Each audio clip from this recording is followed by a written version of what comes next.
hello. Hello. Good evening. Yes. Good evening. Yes, if you're watching this, I know we're doing this kind of late, but hi guys. We are here once again for the next episode of A Conversation with Kely. Look, it is November. It is literally November 7th, and we are still talking about Big Brother 25. I know. Jesus Christ. Yeah, we'll get to it in a little bit, but let's just say, oh, how the mighty have fallen, because my God. But with that said, I am here, my lovely beautiful co-host Allie. How are you doing tonight? I'm doing well. Just recovering still from a cold, as you can probably tell my voice a little bit. Yes. But I've just been chilling today. Just went out for like 30 minutes to the store and Starbucks. Get some fresh air, obviously, and things like that. Yeah. But just been chilling today. I went to Vegas last week, and Love so much that. happened and all that fun stuff. And of course, I worked on Friday. We both got voted out of the game we were in. Woo! Solid. Which we don't like that. Because sad. Yeah. And I went to work Friday and Sunday. I took off Saturday because I felt so bad. I felt so shitty. I had to stay home. But other than that, it's been good so far. And I mean, I'm excited and not excited to talk about these final 4 and 5 because it's not the greatest. But obviously, yeah, we'll get into that. My I've been pretty good, not doing anything too crazy, watching a lot of stuff. It's that time of year where like it's crunch time. There's so many movies coming out that I need to watch, and I just feel like I'm just never gonna fucking get caught up because there's so much to talk about, and then there's so much reality television, and then there's so much other stuff. It's like, oh my God. But at least something is coming to an end. And thank God it is, because I'll just get into it right now. Look, I've tried to be very much on the side of like, no, this season is not terrible. Like, things are just not as interesting as they were in the beginning, but it's still pretty solid. And now we're just kind of at a point where I'm just like, I don't fucking care. Like, I generally don't think we have had this boring and predictable and just unexciting and honestly just very unpleasant endgame in a very long time. This is easily one of the most lackluster final stretches of any Big Brother season I can remember in a long time. And it just kind of sucks because like things started off so good and now we're just kind of at this point where I literally just don't even care anymore what happens. Me neither. Like obviously I'm not on hate level with the season like other ones. No, the first half was too good for me to be on hate level.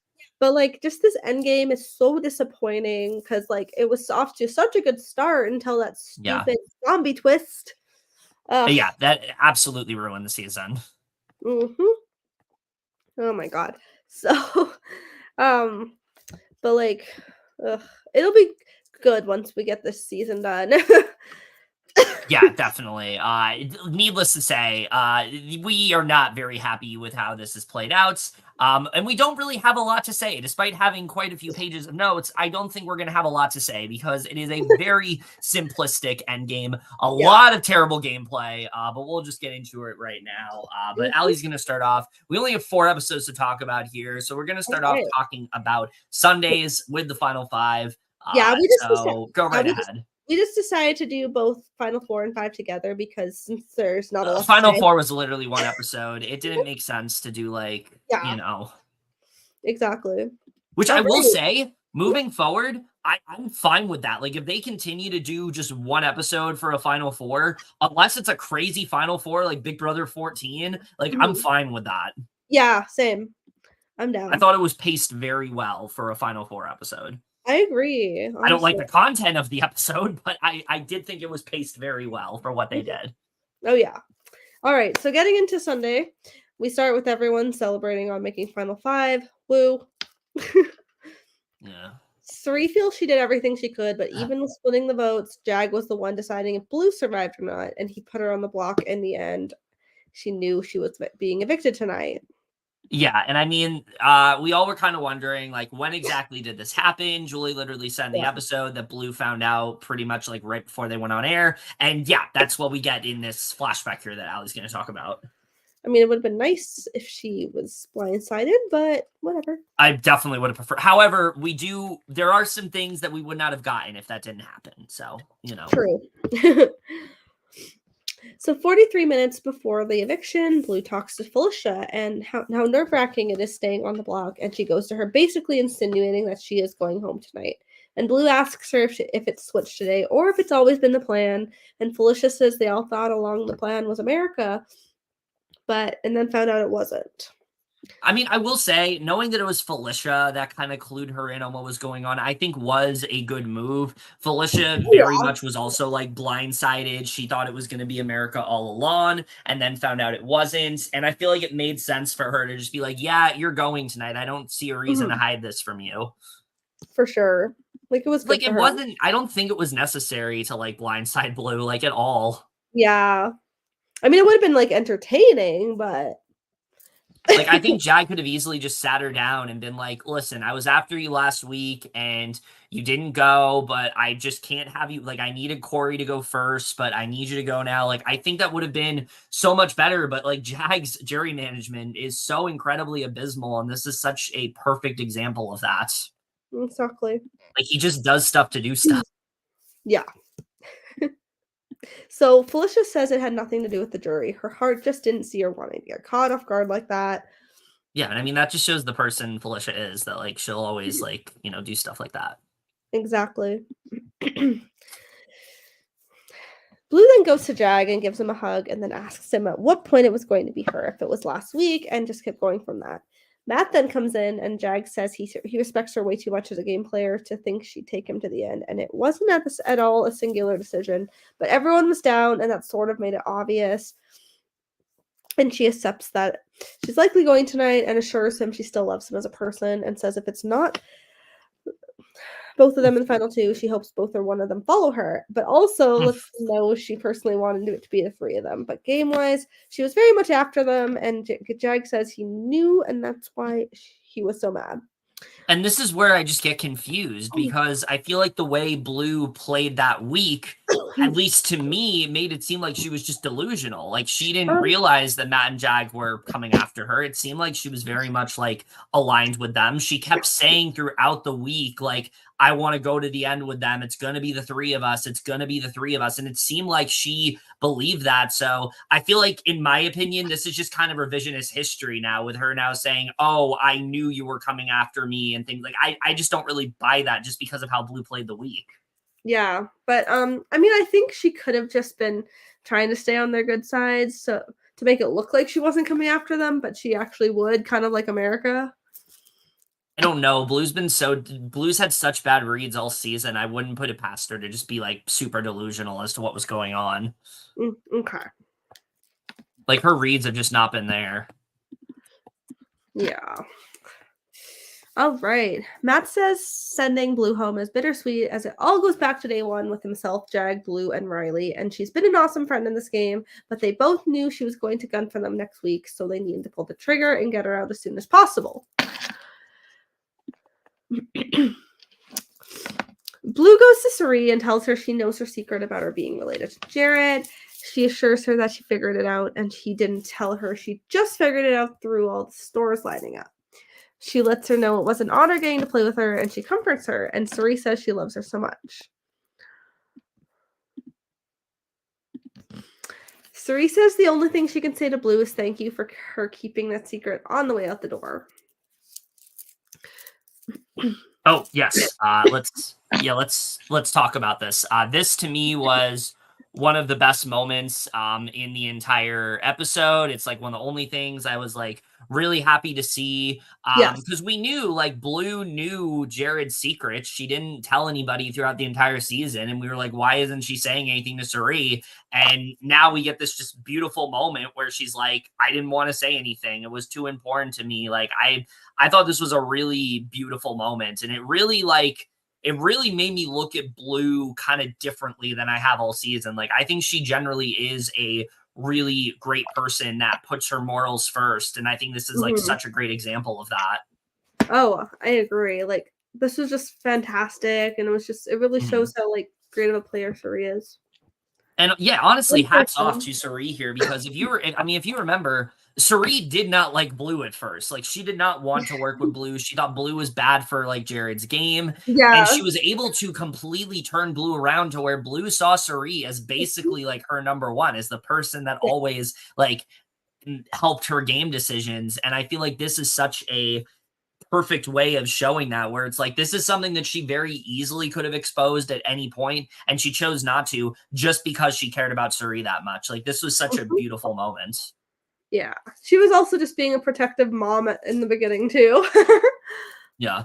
And with that, and I mean, with that said, I mean, now no one knows Cirie's secret, so we're gonna see it in the finale, and that's probably the thing I'm most excited for right now, to be honest with you. It's just everybody's reaction to finding out that Cirie and Jared are related.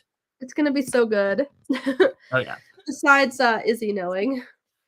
Yes.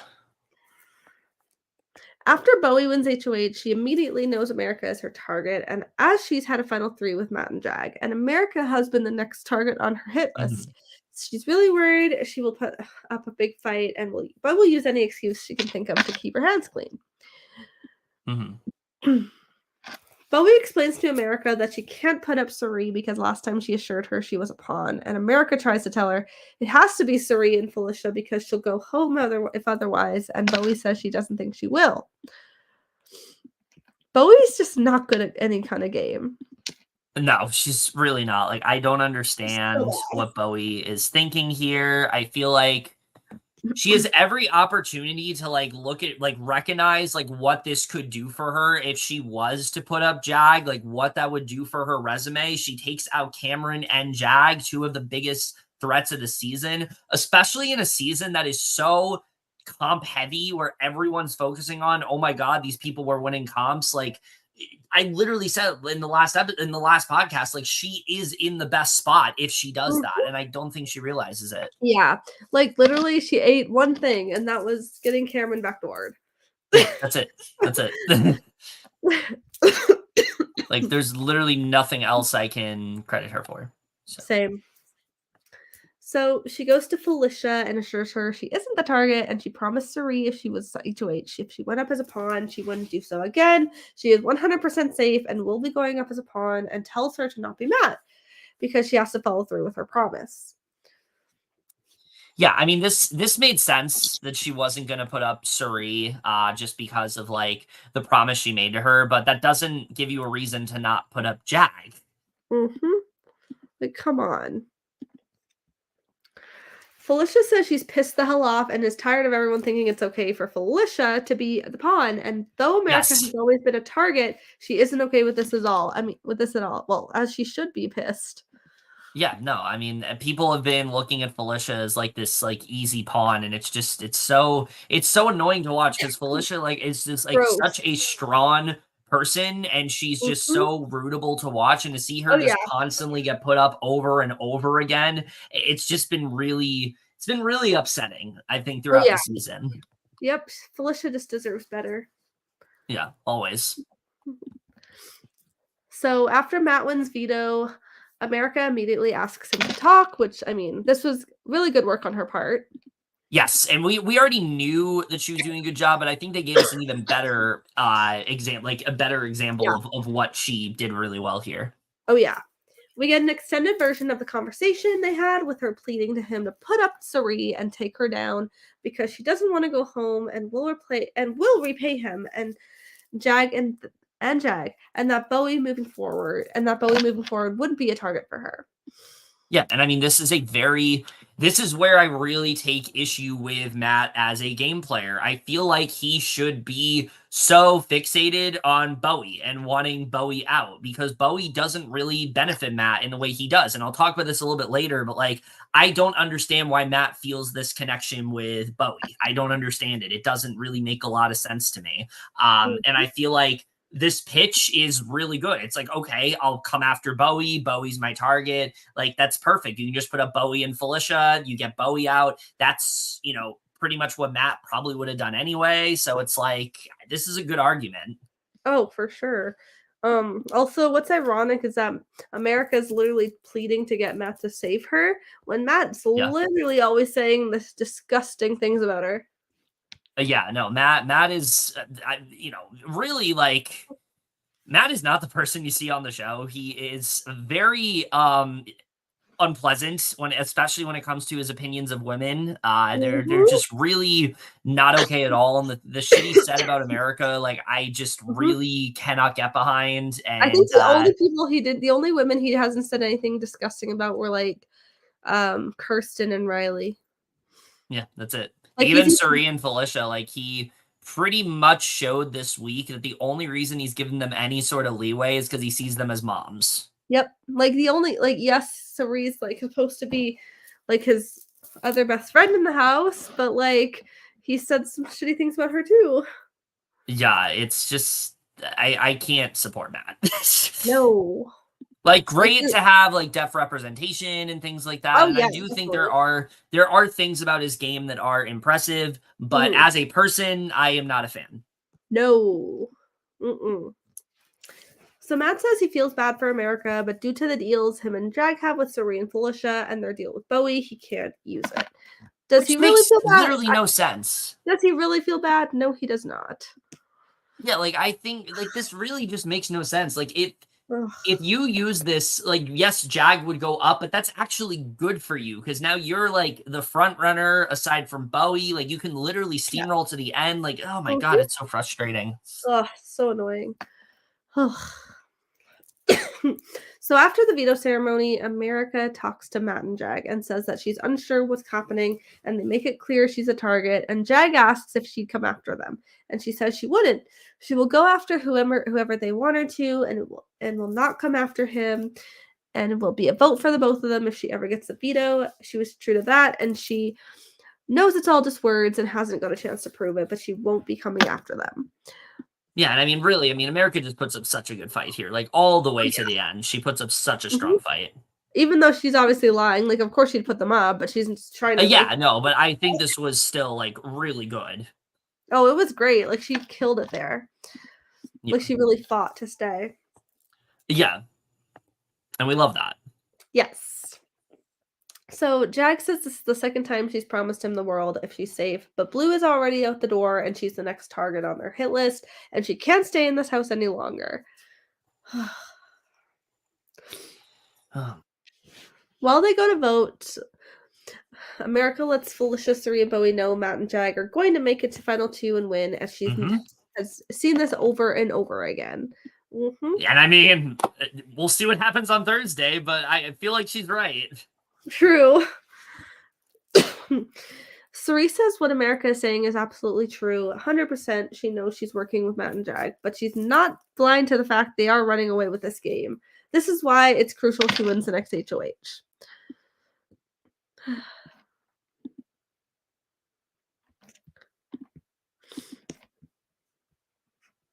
And next is your part.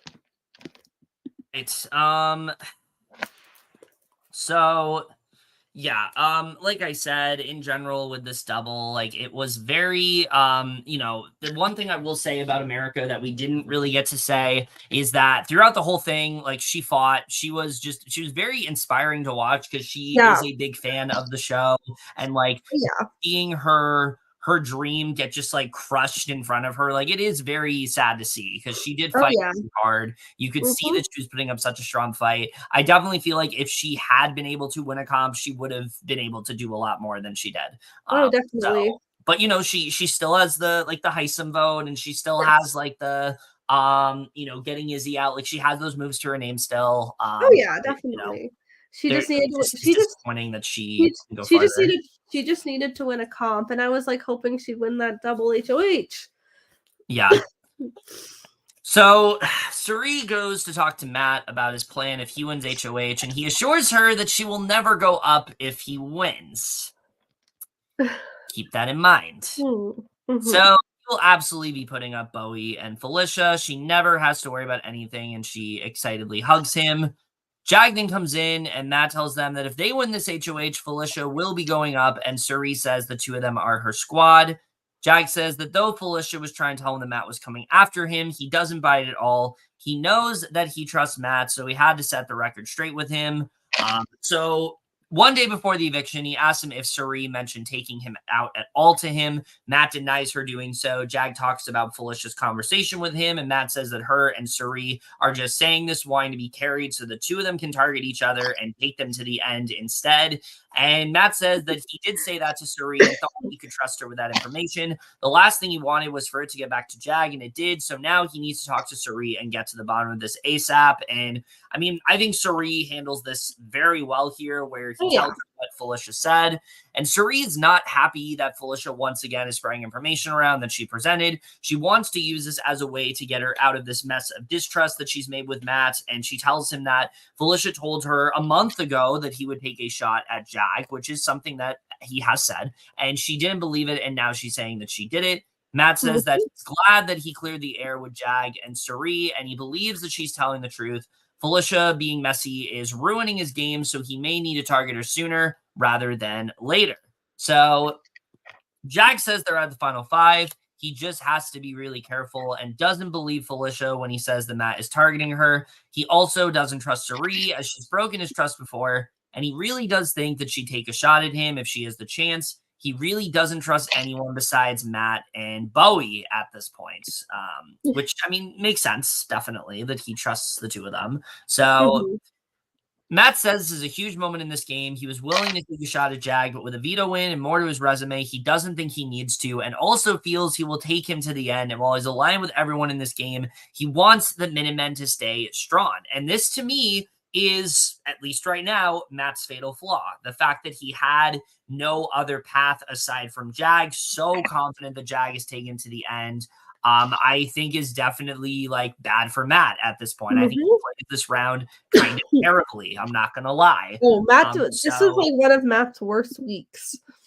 I think it is probably his worst week.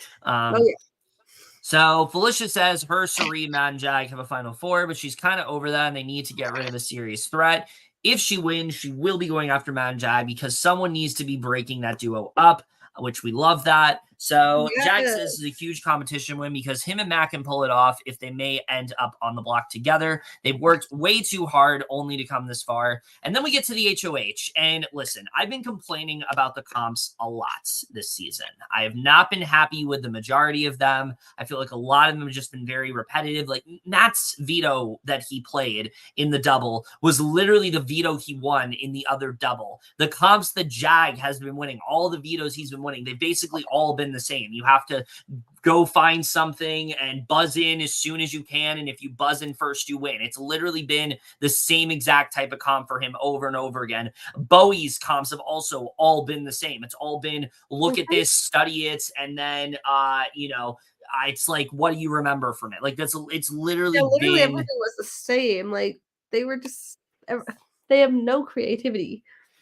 It's just been very frustrating all around.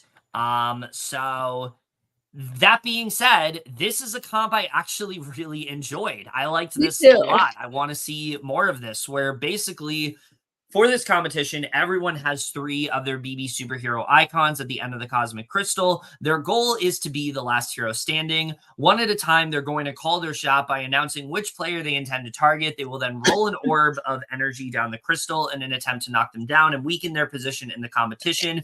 But if they hit a superhero they did not call out to knock down before their shot, it will not count and will be reset.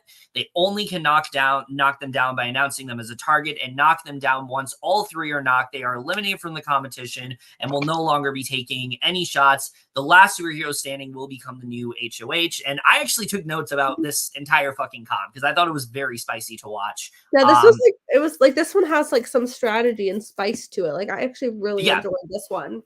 Yeah, more so than the other comps have. So we see Jag. He starts off by calling Felicia and knocking her down. So Felicia immediately loses somebody. Felicia attempts to knock down Jag, but misses. Matt calls out Felicia, but misses. Cirie calls out Jag and successfully knocks him down. Jag once again then calls out Felicia and misses. Felicia calls out Matt, successfully knocks him down. Matt calls out Felicia. Everybody's just trying to get Felicia out at this point. Hits Cirie instead and misses. Cirie calls out Jag once again, knocks him down. Jag tries to once again knock down Felicia, but hits Matt and misses. Felicia then calls off Jag and misses, knocking down herself instead. I thought it was funny when they kept knocking themselves down. I thought that was really funny. Oh, that was hilarious. I love that. Yeah. So Matt calls out Felicia once again, knocks himself down. Cirie suddenly changes her target to Felicia as she has this great moment where she's like, I want all of them out. She doesn't want it to appear one is greater than the other, and she misses her shot. Okay, I will say, Felicia her reaction to that was so funny. She's like, excuse me? Yeah, she's like, the grannies are supposed to stick together. Like, what are you doing? Yeah, she's like, we're supposed to be allies here. What are you doing? Yeah. Well, I mean, Felicia's not been the greatest ally to her, admittedly, but yes. No. Those two, like, they're so, like, messy towards each other. Dysfunctional, But, like, they're so great. Yeah. Jag then calls out Felicia, successfully knocks her down. Felicia calls out Jag and misses. Matt calls out Felicia, knocks her down. Jag then calls out Felicia, once again only having one target left, and then successfully knocks her down, making her the first person out of this competition. Not too surprising. They all wanted Felicia out. So Matt then calls out Cirie, which she's really annoyed by, as they had a deal, but should have known that he would never go against Jag, but he misses and hits Jag instead. I don't understand why he wanted to go after Cirie here. I feel like they could have easily just taken down Jag. I did think it was really funny when he accidentally hit Jag instead, though. Yeah. Cirie goes for Jag and then misses. Jag then aims for Cirie and misses. Matt calls out Cirie and successfully knocks her down. And then with one icon standing for Jag, Cirie successfully knocks him down, which means it comes down to her and Matt. So after a very exciting... What? Cirie's so close. Yeah, Cirie nearly wins this. I was really pulling for it, but after a very exciting comp with many people exposing their targets for the week, Matt is able to successfully knock Cirie down. Ultimately wins HOH here. And look, I'll say this. Matt winning HOH, definitely long overdue. There were many points where I'm like, Matt's going to win, and then end up being Jag. So I will give him that. But at Cirie's expense, no, that is what is disappointing here. Cirie was this close. He should have just targeted. Honestly, like, he should have just gotten rid of Bowie. And it's the second time in a row that Cirie, well, I think she probably would have targeted Jag, but yeah. It's the second time in a row that Cirie gets this close to winning and then misses. And it was just so disappointing to see. I know, it was so sad. Yeah, it was very disappointing to watch. I'm happy that Matt finally got his HOH win, but at what cost? Because the way this plays out is very disappointing. Literally, it's like so bad. Okay. Matt is so excited to have won the HOH after being so close to the end. It's a huge win for him. He's excited to prove to everyone what he can do. Felicia says she's excited for Matt, but isn't a funk and is trying to show she isn't. It doesn't take a rocket scientist to know everyone was gunning for her tonight. So clearly they didn't want her to win HOH. Which, like, that's so sad for Felicia. Yeah. Jag says he's so happy for Matt and knows he has his back 100% and he can play in the next HOH. So this couldn't have worked out any better. Cirie wants to reiterate to Matt that he told her she wouldn't go up and wants to make sure he puts his money where his mouth is to come nominations tomorrow. And I really thought, like, oh my God, Cirie's going to work her magic here and he's going to leave her off and it's all going to work out. And, well, not exactly the case. Nope. She talks to him and he says he is going to put up Felicia and Bowie, with Felicia being the target. Well, we'll talk about what he actually does. Mm-hmm. With that said, like, that's what he should have done. You like, know what would have been Bowie makes perfect sense. Something spicy would have been so iconic if he did put up like Bowie and Felicia, and then Cirie wins veto and save Felicia, and Jag went up. Well, that's literally what I thought was going to happen here. I thought he was going to put up like Bowie and Felicia, and then Cirie would somehow win veto, or Matt wins veto, and she convinces him to like put up Jag. Like, I was really pulling for that, but unfortunately, That is not the reality we're living in. That's what I was hoping too. Didn't she... Obviously, I haven't watched her seasons of Survivor, but didn't she, like, manipulate, like, some guy to, like, do something, like, completely against his own interests at, like, Final 5, and then she got some person out? Like, I heard somebody talking about that. If that was her first season, I've not seen it. Okay, yeah. You didn't watch Panama? No. Okay. Not yet. Okay. So she talks to him and he says he is going to put up Felicia and Bowie, with Felicia being the target. Matt says with winning HOH, he has a lot to think about and it's very stressful as he's going to have to take someone out. So right now he needs to make everyone comfortable, telling them what they want to hear, and then come up with a plan to take them out. Felicia talks to Cirie, saying they are going to vote her out, looking at her the same way she's looked at Blue and Matt. We'll be putting her up tomorrow. But what he needs to do is put up Jag and Bowie, and Cirie says they are too scared and says he needs him to put up Bowie so she has a fighting chance, and if he doesn't, they are screwed. And Felicia says she has to tell him tonight.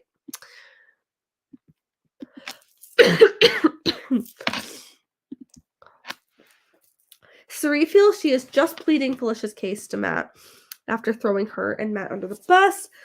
To Jag, as saying they were going after him last week. She should know better at her age. And Felicia tells her she's winning HOH next week and it's all hers. I wish. I wish. Spoilers, but I wish. Felicia tells her read that. Jag, Bowie, and Matt talk, and Jag says they have the perfect team with nearly every comp won by them, and Bowie says they've never gone back on their word. They've done difficult decisions every week, but they've never switched up under pressure. Yeah, we're the good people here. We never did anything wrong, even though we literally have backstabbed people and, literally lied to them last week and didn't tell them they were going. And, we took out all our allies. Yes, we're the good people. We never backstabbed anybody. Give me a fucking break. Like, these people are such fucking hypocrites, and I literally can't stand it. Like, how can Jag go from a month ago saying that Cirie is a bully for doing what she did to him and saying all this shit about how, she's not this good person and all this stuff, like just completely just like shading her, and then he's doing the same shit. Like, I just can't. I can't with these people. It's so frustrating. And also Bowie really annoyed me this week. Ugh. All three of them did, to be honest with you. And here's the thing, like everything that these three do this week, it's just like so incredibly hateful. Like, I've never seen somebody at the Final 5 be so like just feel so negative towards the people they're in the house with. Like, why did you take these people to this point if you're just going to continually trash talk them? Like, I don't even understand it. Oh, it's the worst thing ever. And it's like it doesn't. And especially because, like, it's Final 5. Like, what are you doing? And, like, half of what you're doing doesn't even matter. Like, it's just it's so awful to watch. Like, the three of them are just not a likable trio in the slightest. They're such hypocrites for what they're doing. And I'll just say right now, like, people who constantly preach positivity and say that they're the good people, most of the time are not the good people. And we're very much seeing that here. So... it's like the worst kind of Big Brother player, like someone who's always like, oh, I did what was morally right the whole way through. Like, no one gives a shit about that. Just say you played the game. Like, that's all we care about. I don't care about your moral principles. Ugh, it's like ridiculous. Like, the people that actually care about their moral principles, like, show them. They don't constantly, like, talk about them. It's so frustrating. It's terrible. So Bowie says she's super excited for this week, as she should be within the Final 4 as long as everything goes to plan. You can just stop talking now. I'm so excited for the Final 4. I should be so good. Like, that's literally every DR she does. Oh God. I can't with this woman. Bowie says when literally a few weeks ago we were loving her HOH reign. Like, what happened? She became very unlikable. Yeah. She went downhill so quick. Oh yeah. No, So literally all she had to do was make a move at it's so crazy how her not making the move that she needed to make at final 6 made her go from someone that was like, okay, maybe we misjudged her to no, she just sucks. mhm. Bowie says they need to speak to Cirie, and Matt says speaking to her alone will be awkward, and Jag says the goal is for Felicia to go, so he should just say that. Yeah. Matt says he's super happy he won HOH, but this will be a difficult week because he has to deal with everyone in this house. And both Bowie and Cirie think the other one is the obvious pawn next to Felicia, but he has to tell one of his allies they're going up for the pawn. And the thing is, like, Matt is just really overthinking this. Like, it's really Yeah. not that big of a deal. You have not been aligned with Bowie. Like, yes, you have, but not in the way you've been aligned with Cirie. Cirie was literally the person that Matt would always go to in the early weeks of the game and just spill everything to her. And he seems to have forgotten that. He thinks Bowie is someone that he's been aligned with from the beginning, when the reality is that's not true. And you're not. And here's the thing, you're not betraying Jag if you're getting rid of Bowie. You're just betraying Bowie. You don't know what Jag and Bowie's relationship is. Like, if he did, that'd be different, but he doesn't. Like, just put her up. Like, I don't understand the mental gymnastics he's doing this week. Yeah, like he was supposed to be a Fields, but like he's literally like letting Bowie and Jag in his head. Yeah, like nothing he does like, this week Bowie is doesn't beneficial for benefit his him. team. Yeah. Like, remember when the bye bye bitches were a thing? Oh my god, I wish. Let's get back to that. Mm-hmm. When Bowie was like on Cirie's side fully. If only. Those were the days. Oh yeah. So Take us back. Felicia talks to Jag about their final 4 and asks if Bowie is included, and she says she knows she will be going on the block because for some reason no one wants to put Cirie up. So she always ends up being the pawn and just keeps getting these feelings, and Jag says she's had a lot of those all season and is still in the house. Yeah, Jag. Yeah, blah, blah, blah. Felicia has Go no isolate idea. her some more, why don't you? Felicia has no idea who to trust as they're all liars, so she's got to listen and watch people for the next 7 days, but her gut has never been wrong as long as they've all been playing, so she'll know whether they chose to be whether they choose to be honest or not. I will be right back. I'm going to get something to drink. Okay. You can talk to our lovely viewers. All right. How's everyone tonight? We'll continue when he's back. I mean, after this, we literally only have the little recap episode. Obviously, we'll just probably talk about like the key points, anything important, and then of course the finale. As of right now, I work on Thursday, so I won't be able to do a live react. So we'll probably just have to do the episode like when I'm home or something, which is fine though. But yeah, I can't believe the season's almost over. I mean, after this end game, obviously, it's good that it's almost over, but it's just insane. It's just crazy that the 100 days are almost coming to an end. Has a big salad. So of course Miss Body Yaddy Yaddy Mimi has a big salad.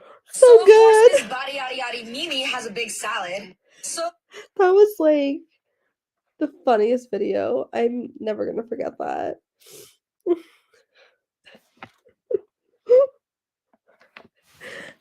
Blue is so funny. Like, ugh. Jesus Christ. This season went downhill so quickly since the zombie twist.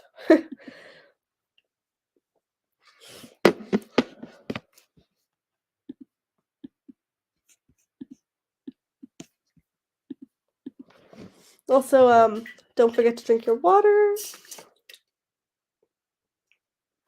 Also, I got this new Stanley in Vegas. I never had a chance to go to Dick's Sporting Goods, so I just surprised Emily, my best friend, and got both of us the lavender one that we've been wanting. I just found it on DoorDash because it's on there, Dick's Sporting Goods. So I surprised her and got both of us one. All right. We don't need to convert people to your Tumblr obsession anyway. Well, also, I was replaying this Of video. course, Miss Body Yaddy Yaddy Mimi has a big salad. So of course, Miss Body Yaddy Yaddy Mimi has. Not that. It's like the best. Our viewers are loving that. Anyway, let's get back to this. So, everyone then goes to see Matt's HOH room, in which he notices pictures of his mom hanging out with Reilly. Which, Ugh. Let's talk about this. yeah. Matt says that it's been 70 days and he's still thinking about Reilly, and it was super exciting knowing she's been watching in support of him. He says they now have a mutual understanding, so he'll be seeing her on finale night. I mean, they've known each other for like 2 weeks. Not even. Like, or not even, yeah. Like what? 15 days? 10 days? Like, seriously? Never mind the fact that this is just really weird that she's literally hanging out with his mom. And he's not fazed by that in any way. But also the fact that, like, why are we, out of everyone that you could possibly get, why are you letting somebody that literally played the game, like, send an HOH letter to Matt? Like, that's literally, like, okay, let's think about this for a second. And this might be a bit of a stretch, but you know how in BB Can 11, the most recent season, like, there was literally a cheating allegation that Hope had a letter from his girlfriend, and because of that, like, there could be information from the outside. Why was that a problem and not this? Yeah, literally. I will say, even like, though this is way worse. Reilly was literally in the game. Yeah, like there's no like gay. She never mentioned anything game, but it's still a little odd. No, but like that should not be allowed. But apparently, like I think what I remember is apparently Rachel in like 12 or something had like sent a letter to Brendan that said like that spelled out like someone's name or something. Mm-hmm. So apparently that had like outside interference. Yeah. But this didn't, but it's still a little weird.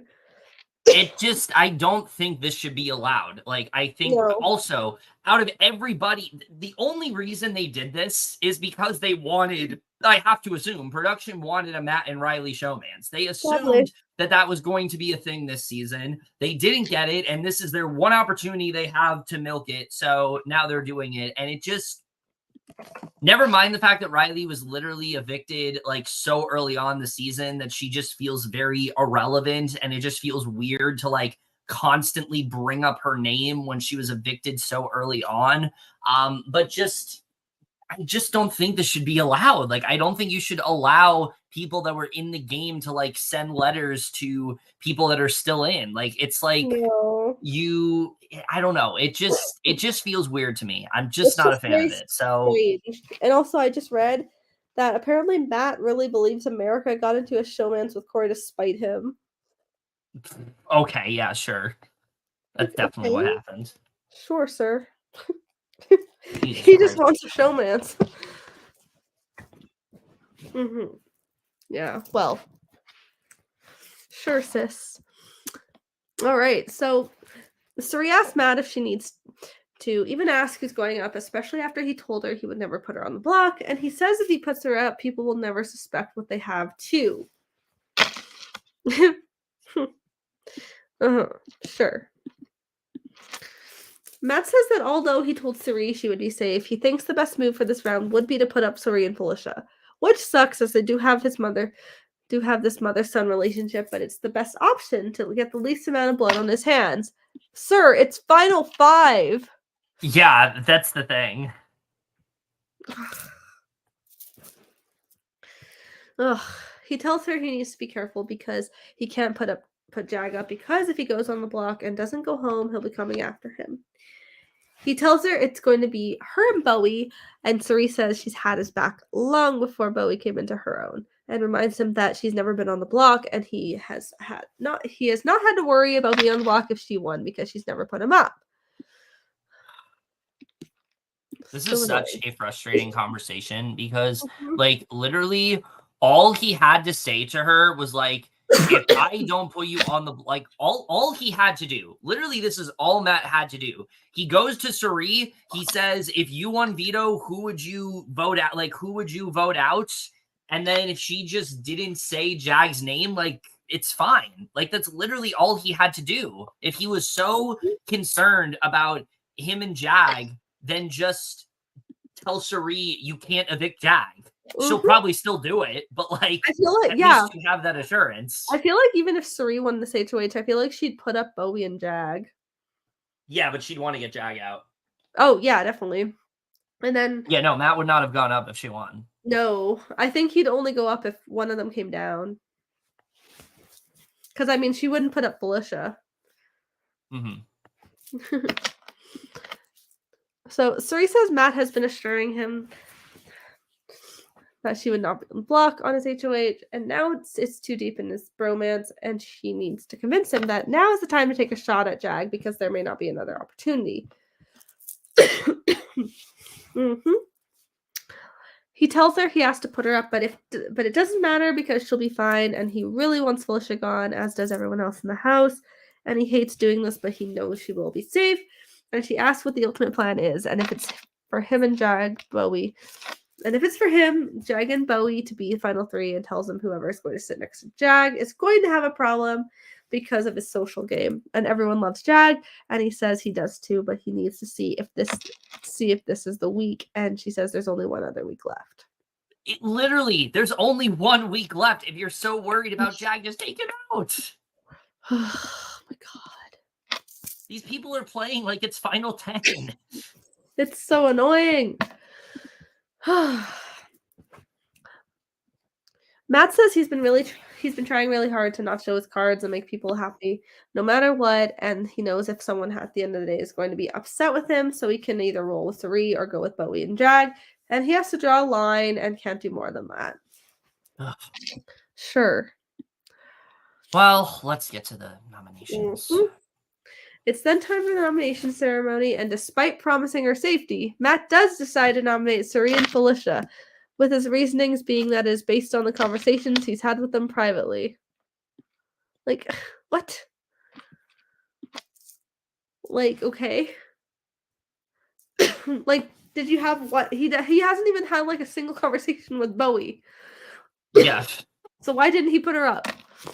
Yeah, I don't understand. Again, like, he's so missed it. Like, he's so fixated on his relationship with Jag, but here's the thing, like, you can be good with somebody and also want to take their ally out so they only have you. That is playing in a self-interested game. If you're really trying to say I'm playing for myself, you're not focusing on who benefits Jag. Bowie does not benefit you. Like, no. Matt has seen Jag and Bowie getting close. He literally says it later on in one of the episodes. Like, I've noticed these two getting closer. Like, oh my god, Really, Bowie is the only person that benefits Bowie is Jag. Yeah, there's no reason he shouldn't have wanted to take her out here. It was very frustrating all around, especially because Cirie was never putting him up under any circumstances. This man did so well in previous weeks. This week, he sucked. Completely dropped the ball. I think we really saw this week that, like, Matt was so sure that, like, he was going to the end with Jag. He had no real other path. And it's like, you have Cirie. I thought, at least stupidly, that Cirie was his actual path. Like, he didn't want to go with Jag. He would go with Cirie. Completely just switched it up this weekend. I have no idea what he was thinking. Like, rounds ago, I literally thought that Matt would choose Cirie over Jag. Yeah. I think I literally said it like 2 weeks ago. There was also, like, times where I thought, like, he would choose Blue over Jag. Yeah. Because they had some conversations that they seemed very close. Yeah. No, it just, I feel like he didn't, you can't say you play a fluid game and then only have one path to the end. You have to have multiple paths if you can't get there. For example, I've played games where I'm like, okay, I'm going to the end with this person. Then it's like, wait, this person has way too good of a resume. I'm going to get eaten alive if I go with this person. So I'm going to take somebody else who I think is a bit more equal in that way, that it'll be, you know, we both played similar games, and it'll be, you know, someone that I can feel good taking to the end with. And Matt just didn't consider that. And that's really frustrating. Exactly. Ugh.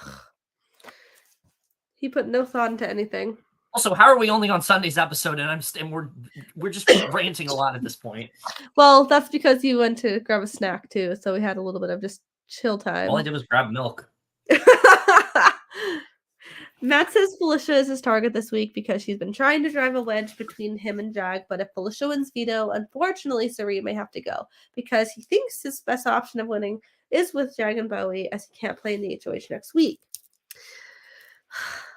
Felicia says 7 times on the block is absolutely hideous. They're supposed to be in a Final Four, and Bowie isn't on the block, and her gut tells her that Final Four may not be real. Ugh, we love Felicia being direct. Yes. Jag says he knows Felicia is supposed to be the target this week, but every decision and move matter at this point, and keeping Felicia would be better for his game because he would have more influence over her and really hopes Cirie will go instead. Cirie says she does feel betrayed because Matt specifically told her if he won, he wouldn't put her up, and it's foolish of her to hold Matt above everyone else. He's no different than anyone else. She then gives a middle finger to him, and 1 for Jag and an extra for Bowie. Hell yeah. That was like literally the perfect way to end this episode. That was so good.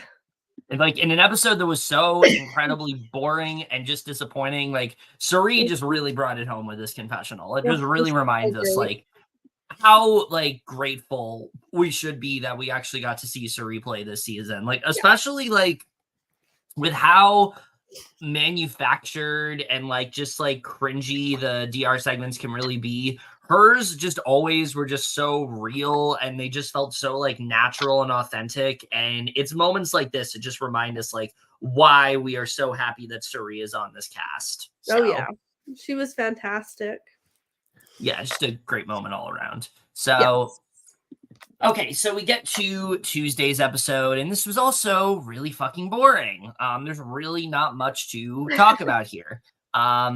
So Matt says these nominations draws a pretty clear line in the sand of who he's working with, but at this point in the game, there isn't a way to avoid that. Actually, there is a way to avoid that. You literally could have put up Cirie, you literally could have Bowie, and you would have been fine. So he wants us in those final 2 chairs, and the best way for that to happen is with a final 3 with Jag and Bowie, even though that literally doesn't benefit you. He still wants Cirie here next week because if things go sideways and he ends up on the block, he knows she'll try to save him. And Matt, that is literally why you should not have put her up. Like, that's someone else that's on your side. That is a number on your side. Bowie is not a number on your side. Like, what are you doing, dude? So frustrating. I wish Matt won. Honestly, in a way, it'd be iconic if Matt won veto and saved Cirie.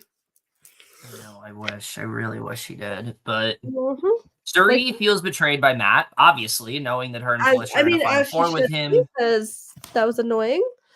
Which, at this point, why'd they even make that Final Four with them if they were just going to, like, abandon it immediately? Like, what's the point? They're like, let's just take Bowie instead. Yeah.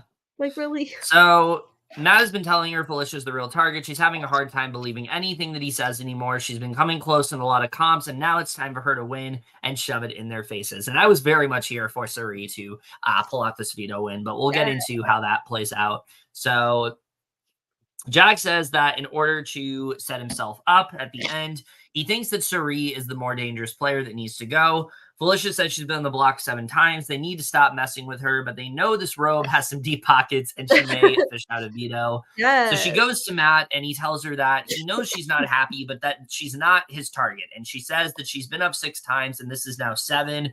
Matt says he wants to make her feel comfortable and safe and tell her whatever she wants to hear. And he tells her that Bowie is his target, but he can't put her up because he needs her comfortable since she will play hard if she's on the block. But if she's on the block and worst comes to worst, Cirie will go. I just don't. This literally makes no sense. Like, you're not putting her on the block because she's going to fight. Like, first of all, who is going to save her besides Jag? Yeah. Jag is 1 vote this week. Like, it doesn't make sense. There's no rationale where this makes sense. So she asks if she can trust him and Jag. He says yes, reminds her that Jag has saved her twice with the veto. Felicia is obviously disgusted by this conversation, especially knowing that Blue was a pawn last week and is now staying in the jury house. She's trying to trust Matt, but she'll believe it when she sees it. So he talks to Jag about how hard it is lying, but it's part of the game, and says the only person he trusts right now is him. They then have Bowie, and he's like, yes, and says they need to make a name with Bowie, and Jag agrees. He asks about what it should be, and she comes in, and Jag suggests the Mafia because it's easy to remember and describes accurately what they've been doing when taking shots. She agrees to this, and they each do a little symbol of sorts to solidify it because, when you think good people, you think the Mafia, right? Like those are the best people out there. Like, I just can't. No. I really just can't. I hate this alliance. So Bowie says she loves this name because they're like family and they're not afraid to knock off everyone else in their path. Yeah, that's totally what the fucking Mafia means. But Cirie and Felicia are playing pool. They talk about how their games are going down the toilet. Cirie says that she doesn't want to talk to Matt right now because she's pissed at him and she doesn't want to see how mad she is because when her feelings are hurt, it's hard for her to hide it. So she'd rather just stay away while she is feeling that way. I think this makes sense. She doesn't want to, she doesn't want them to know that Matt is upset. I think it makes sense for her to feel that way. So Felicia says the final four was, Felicia goes to Bowie, Matt, and Jag, asking where they're at, if they're going to invite them upstairs. I love that she was just like shouting at them. And they say they're just chilling. Cirie finds it all very funny that they're all just hiding. And Felicia says that she's ready to take her ass upstairs and sit up there with them. And she says, Bowie Jane just chases power. She can't stand people like that, just being a kiss ass and consistently following the boss around. And yeah, I mean, that's like the kind of player that I respect the least, the kind that just kind of goes wherever the power is and doesn't try to think for themselves. Bowie's won these like HOHs, but she's still a floater.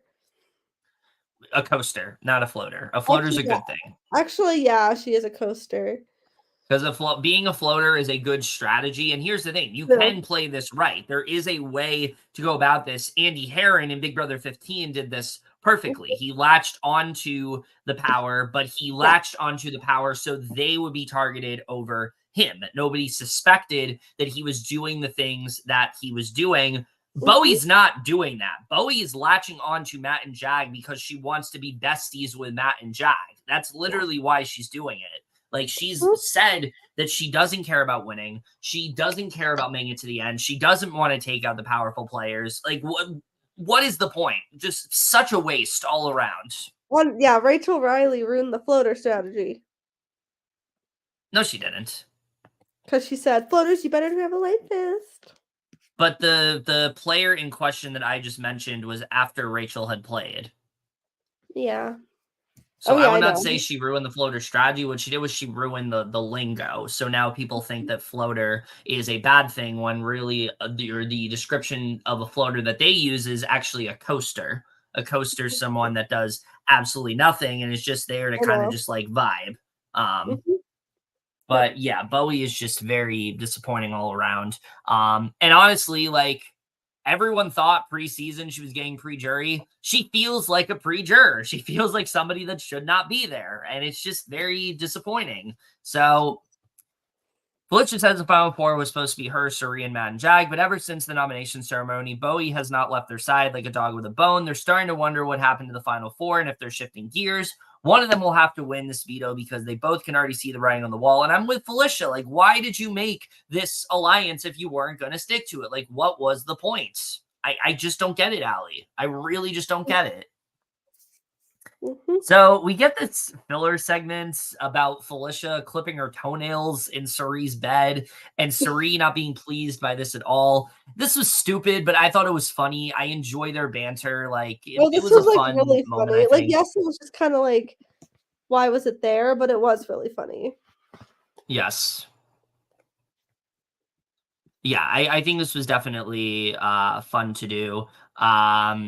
But yeah, basically, it was a fun segment, nothing much to talk about, but Jag and Bowie talk about how close they are to the end and that whoever of Cirie Felicia doesn't go needs to go next week. And then it'll be the two of them at the end.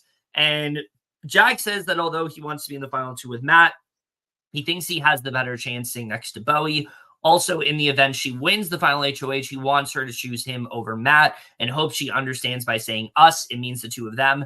This is good. Like, this is good. I think what Jag is doing here is what Matt should be doing with Cirie, recognizing that no, Cirie doesn't benefit Jag, but she benefits me, and I'm not putting Cirie up for that reason. And this is why this week I think Jag plays the week better. He recognizes that Bowie is important for his game. I will say though, it's kind of dumb that he decides to make Bowie his final 2. Why? Because like he was always so like, I'm in it for just the Minutemen, and then he just like turns on him. Well, the reason why is because of the fact like that he turns on him to the most random person. No, I think it's good that he wants to take Bowie, because Matt will win. I mean, yeah, he could easily win against her, but it's just like he was always like, I'm in it for the Minutemen. Yes, but again, I'm gonna go back to games that I've played where like I had an obvious final 2 and then I pivoted, and the reason I pivoted was because I realized this does not benefit me, and I think that's exactly. Bowie's like, literally Bowie's a literal wall. Basically, I mean, we'll see. Maybe she'll actually give really good answers at the end, and we'll be proven wrong. But right now, I mean, she seems like someone I don't really have high hopes for her, but we'll see. Me either.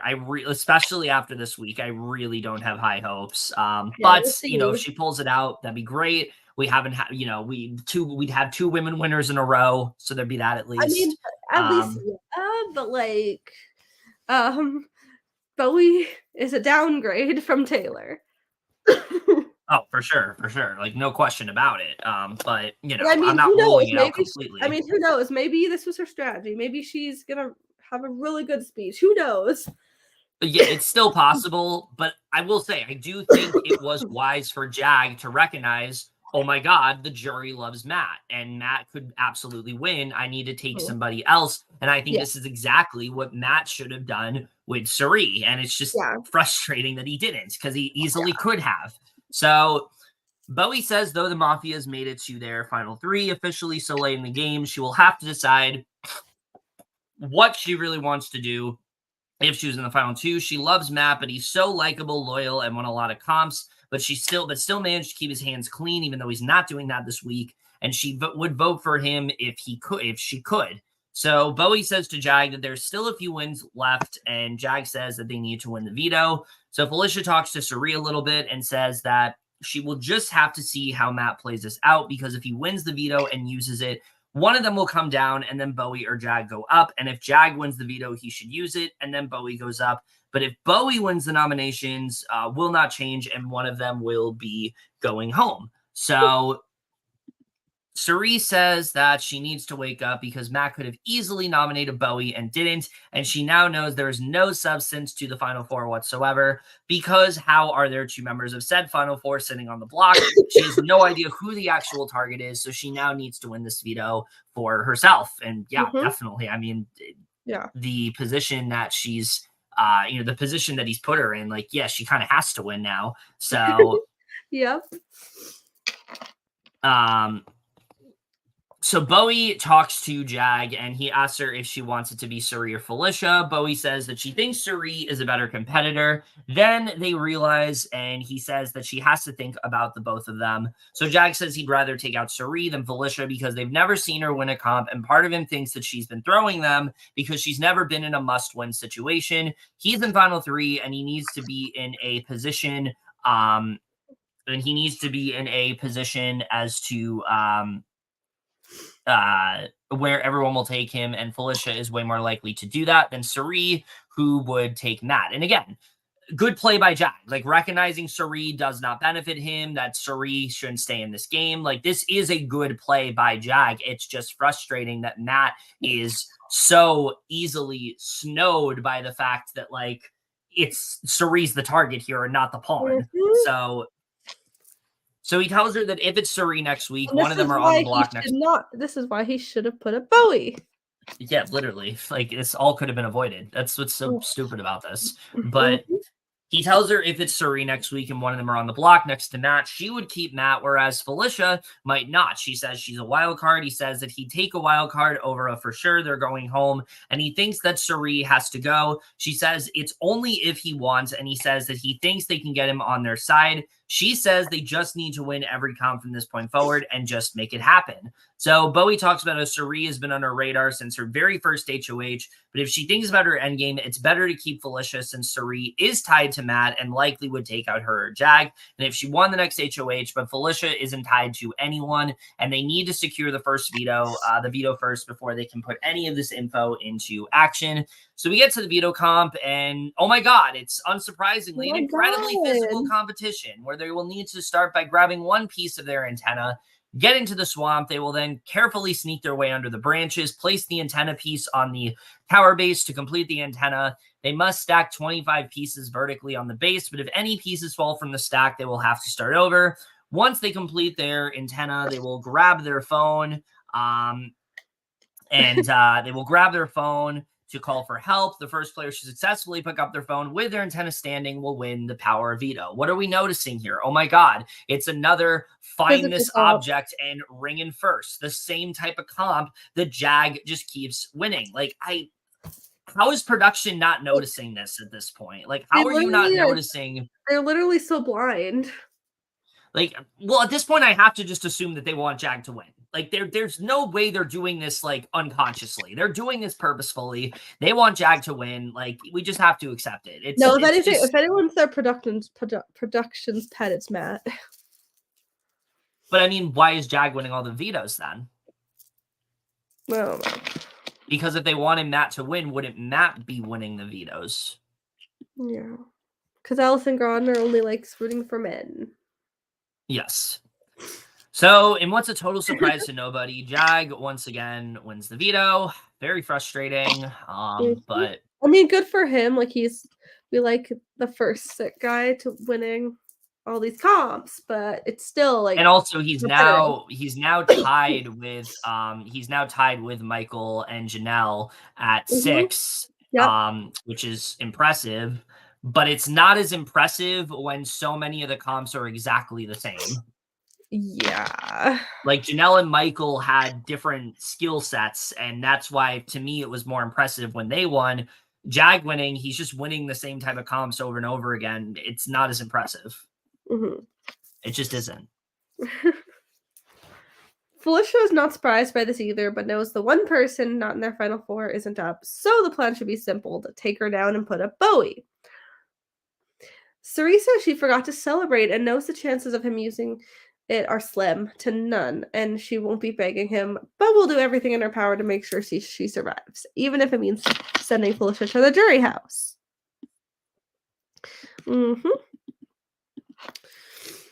Matt says he's pumped for Jag, and now the nomination should stay the same, and they will be sending Felicia off to the jury. He's so blinded by this. I know. It's so frustrating. Felicia says that Matt said the plan is to backdoor Bowie, and Jag said he'd use it on her, so if they're serious, they need to keep up their end on the bargain so they can send Bowie to the jury.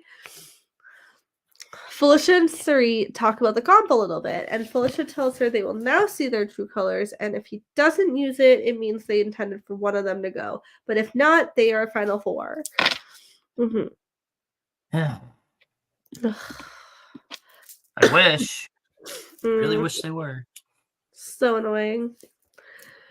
Cirie feels Felicia is clueless and not realizing she is a target this week, and there isn't a chance in hell the veto will be used on her. She's just hoping. I mean, Felicia is clueless here. Like, she doesn't realize that this final 4 is not a thing, but it's also kind of hard for her to realize that when people literally just are not talking to her. It's just disgusting. Yeah, and we'll talk about that. She's just hoping Matt will keep his promise and keep her safe this week and not change his mind. The Mafia then celebrated, now being guaranteed to the final 4. Matt mentions to them how Felicia's going is better because she has a stronger chance of winning comps. Come on, really? Bowie doesn't feel it's good for her game to get rid of Felicia because Cirie would manipulate Matt and make him feel small for getting her out, so they should just nip this in the butt and take her out this week. I mean, I do think Matt is... He's definitely trying to push for Felicia, but again, if you really wanted Felicia to go, you should have put Bowie up. Mm-hmm. And then tell Jag not to use the veto. Yeah, literally, like... Or, Cirie could just, like, get Matt and Jag to keep Felicia instead. Well, how exactly would that work then? Like if Felicia and Bowie were on the block. Yeah, no, that's... But if Jag still wins veto, he would have to convince Jag to not use the veto, because Jag would probably want to use the veto on Bowie in that scenario. Yeah, they'd have to be like, don't use it. Well, not that sternly. I think they would definitely have to be a bit more, like, careful what they say to him, but yeah. They'd be like, don't use it because Bowie's gonna target you next or something. No, like, I think this is where Matt, like, could have worked his magic. Like, this is where Matt absolutely could have had, like, that winning move of convincing Jag to just let Bowie go, and he didn't. And it's just, it's very frustrating because this really could have propelled him to literal greatness status, and it didn't.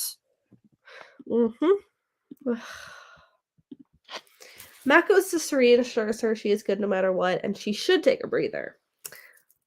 Cirie just thinks he believes it, but it's totally out of his hands, and Jag and Bowie will determine her future, which is what makes her nervous. Ugh.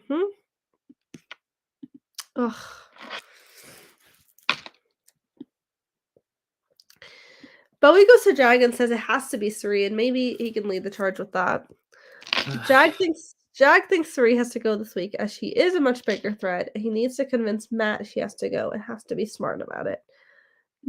Sure. I mean, first of all, no, you don't have to convince Matt because you're literally one of 2 votes. Like, it's just frustrating. Well, here's the thing. Convincing Matt is not even something you really need to do because it's not going to tie. You and Bowie are now the only votes. You're voting Cirie out. Why does it matter what Matt wants to do?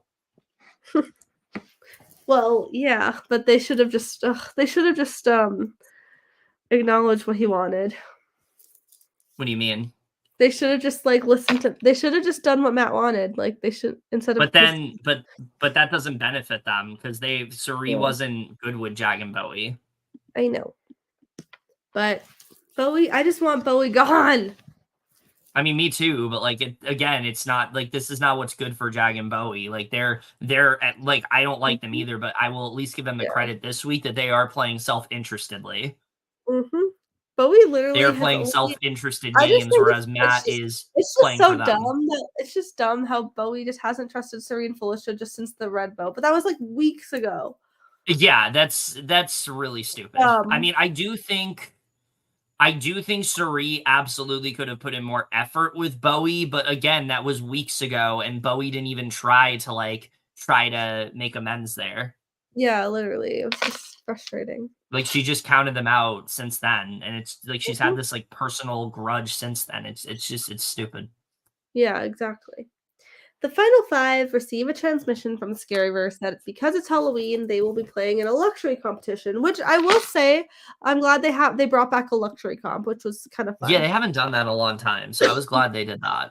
Yeah, this one was actually a fun comp. This is what they should have been doing during Zombie Week. Honestly. They would have at least had something to do. Yeah. For this, instead of a week of nothing. So for this competition, they each have 10 pieces of candy throughout the house in each round. They will go trick-or-treating, and the goal will tell them to either give a treat to another player by giving them candy or perform a trick by taking it away. They may do either for any player except themselves. At the end of 5 rounds, the player with the most candy will win $5,000. Felicia says she hasn't been trick-or-treating in not years, decades. Cirie wants to, that was funny. Cirie wants to make sure Jag doesn't win as he's already got money.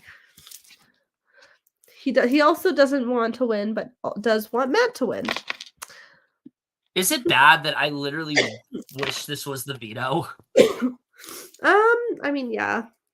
It definitely would have been a fun veto comp for sure, because it'd be more Like, fair. this also is actually, like, something everybody can do. Yeah, because, like, Cirie or Felicia could have won it. It's not overly physical. For sure. I also despise the fact that, like, even though this is literally just a for fun comp, Matt, Jag, and Bowie are still, like, they don't want Cirie or Felicia to win. Like, it's really stupid. It's so dumb. It's literally just a fun comp. Like, there's no reason to It's literally just to win treat money. this like it's a yeah. Yeah.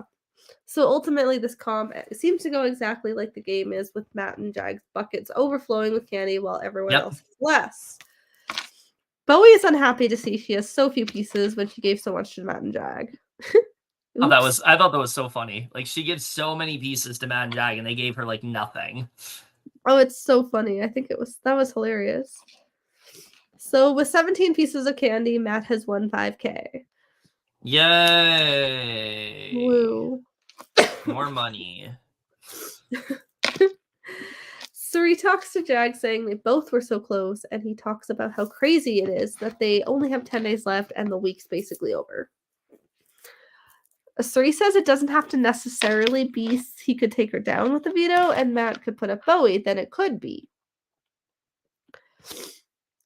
She says to him that she knows tomorrow he isn't using the veto and doesn't even need to chat with him about it. And she says she loves the both of them and has no desire to ever do anything or come after them. She just wants to ride this out with them. Cirie says she has this uncanny knack for people who feel like she likes them. She wants them. She likes them, she wants to them, and she loves them more than anyone else in the game. So they can give her one more week and one more opportunity to take a shot at him. This I loved, because this is something Cirie is so good at. Like, just, you know what I constantly think about? And this was so early on in the season, but it was when Kirsten was going on the block and everybody was kind of like just kind of ignoring her, like kind of just counting her out. Cirie like sits her down and gives her this very like like nurturing sort of speech about like, hey, this is why you're going on the block. This is what I think happened. I'm sorry about that. Like, she never counted her out in that way. And I think that's a quality that Cirie just has so well. Like, if you have one conversation with her, you feel so good. And I love that we got to see this moment of just this innate ability she has to make everyone feel good. Definitely. Regardless if it's true or not, she just does it so well. Oh, she's just like fantastic at social game. Yeah, she's a top tier social player. Like, say what you want about her strategically, she was kind of messy this season. Yeah. But social wise, I mean, like, she definitely is in the upper echelon. Oh, yeah, definitely. So Jag says this is exactly what makes Cirie such a dangerous game player. She's so quickly able to turn on her charm and make it seem completely believable. She respects the effort, but sees through what she's doing. And if he has his way, she's not making it to Final Four. Yeah, and I mean, good on Jag. Like, he's not being mislead by Cirie here. This is, and again, I will reiterate, this is a good move for Jag, but really only for Jag. I mean, yeah, but I do wish he stuck with that, like, 4 of Jat and Cirie and Felicia. I mean, if Matt got his way, he would have been forced to. I know. And in what's an incredibly predictable outcome, Jag does not decide to use the veto, meaning Cirie and Felicia are this week's final nominees. Oh my god. Sad. They were supposed to, like, out of them, they were supposed to be the final 2. Yeah, like, the bookends were literally supposed to be at the end here. And what really sucks is, like, they've been on the block together before, but every time they did, like, one of them came down. And so to actually have them, like, now be on the block together, it just feels like the season's over. Like, what's the point of continuing? Yep. Cirie says clearly the final 4 she had with Matt, Jag, and Felicia is dead and gone. So when Matt is telling her she's good, he may think she is, but she's been here long enough to know she can't trust everyone's word. So she has to get to work and figure out who has her this week. And anyone that knows her knows she's never out of moves. Queen.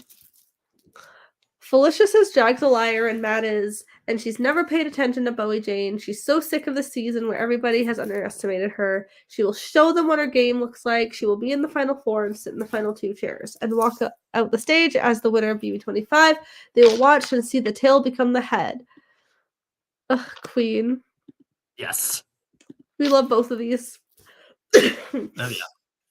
Jag says Cirie is a wonderful person, an amazing game player, and a great friend to Matt, which is why he needs her gone this week. But he needs Matt to agree on this because if he burns his bridge now, there may be a chance he won't take him to final two. And that's a risk he just can't take. But if he can get him on board, Cirie won't be surviving this week. I mean, why is it so important to convince Matt? Again, the vote is not tying. It's you and Bowie that are voting. Like, why do you need to convince Matt that this is the right thing to do? Like, I don't get it. But whatever. And also, like, burning what bridge? Like, Matt literally could have put you or Bowie on the block. I think he's good with you. I don't think you have to worry about him. Mm-hmm. But anyway, let's just get to fucking Thursday. Yeah. So Jag decides to not use the veto, and right now both Felicia and Cirie think they are pawns, but he thinks keeping Cirie is risky for his game, as she is more likely to win a competition and cut him over Matt and Bowie. Felicia says that this will be her 5th time on the block on eviction night, but this time she's sitting next to Cirie, who was supposed to be her final 2, but that will not be realized because Cirie will likely be walking out the door. So Cirie says she wants to feel like she's okay, but her Cirie senses say to not be too sure because as we've seen all season, the pawn has gone home, so she doesn't want to feel like she has this in the bag because then she will be in the bag with her bags. I thought that was a great line. Oh, that was so funny. But yeah, I thought that was great. I mean, yeah, she's right. I mean, this has been the season of fickleness in terms of the targets. Like, it's gone from the week that Felicia was supposed to go out, it was Izzy. The other week Felicia was supposed to go out, it was Mimi. Now Felicia's on the block again, and people think she's a target, but it's actually Cirie. So, like, yeah, she's totally valid in thinking this. So Jag says to Matt that the only thing that matters is them beating the Mamas. Jag says that he's helped and protected Matt throughout the game. First of all, no, it's the other way around, sir. Matt literally saved you. So no, you have not protected him. Yeah, he's literally only there because of Matt. Yeah, like, I don't know what he's saying here, but he says he needs to start thinking about his own, and Cirie going would be good for his, but he doesn't think it's smart for Matt at all and needs to convince him to make a move that helps him more than it helps Matt. He asks Matt who he thinks the better competitor is, and he says he thinks it's Felicia as she won a random HOH and almost beat Cirie in the veto. Jag says that Cirie was neck and neck with him and Bowie, and what he's thinking about is who it's going to be easier to beat in the next HOH. Again, this is completely unnecessary. Like, there's no reason to be doing this right now, but he says that Felicia has been in a must-win situation throughout the season, has played almost every single one, whereas Cirie hasn't been in a must-win, and they don't know her full comp potential, and Matt shrugs it off. Again, I hate the fact that they are so fixated on comp wins. Like, why does it matter so much? I just don't get it. Like, comp wins do not matter. Yeah, I mean, they're turning the game into a way where it does matter, but yeah. So Matt knows he wants Cirie here, doesn't think she'd target him, and that she'd target Jag and Bowie before him. They have a great relationship, and having her here is best for his game. And to that I say, why the fuck did you put her up then? Like, if it's so important to keep Bowie around. Yeah, literally, like, why did you put Cirie up if it was so important to keep her here? I don't understand this. So Bowie comes in, they talk about how threatening Cirie is, as they don't know how she actually plays in comps, and it may be smarter to take her out, and next week they can just go for Felicia. And Bowie says it's risky letting Cirie getting too close, and it's no accident she's gotten so far in Survivor 5 times. They just have to be careful she doesn't win. Jag says that she's the next person on the Mafia's hit list. So, next person, you just formed the fucking group, but okay. Sure. Matt can tell Jag and Bowie they really want Cirie to go, and is worried if he pushes too hard, they will get sussed out. Again, why do you care? They're the only 2 votes. Like, I don't understand this. Like, there's no reason to be, like, doing so much. But Bowie asks how they will play this. Jag says they will tell them both they are good and then textbook blindside Cirie's ass. There's no reason to be blindsiding her right now. You literally could just be straight up with her, but whatever. We're going to blindside her. But we're the good people, right? You know, we've done all the great things. We haven't backstabbed anybody. We're the good people. Oh, yeah, definitely. I fucking can't with these people. I can't either. Cirie goes to Bowie, pitches to her, saying that she's had her back in the game, even with the red vote, and has been working on her trust ever since. She'd really love to play this game further with her.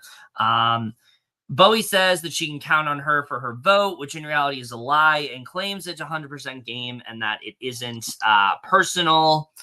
And Cirie is feeling very doubtful about her chances, especially since last time everyone was reassuring her. She was good when she was on the block with Cam last time, and now she isn't. So she's very worried that the tide is turning against her, and, well, it very much is. But with that said, we do get a bit of a cutaway here to the jury house, which I will say right now, this was not much. We've definitely had better jury segments in seasons past. I really just kind of felt like this was lacking. There really wasn't much to talk about here, but we are still going to talk about it. Yeah, it was really just like, hey, welcome to jury.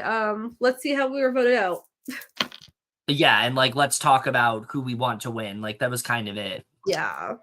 It honestly kind of felt a bit scripted to me. Like, I don't know. It didn't feel as natural as some of the other jury segments have.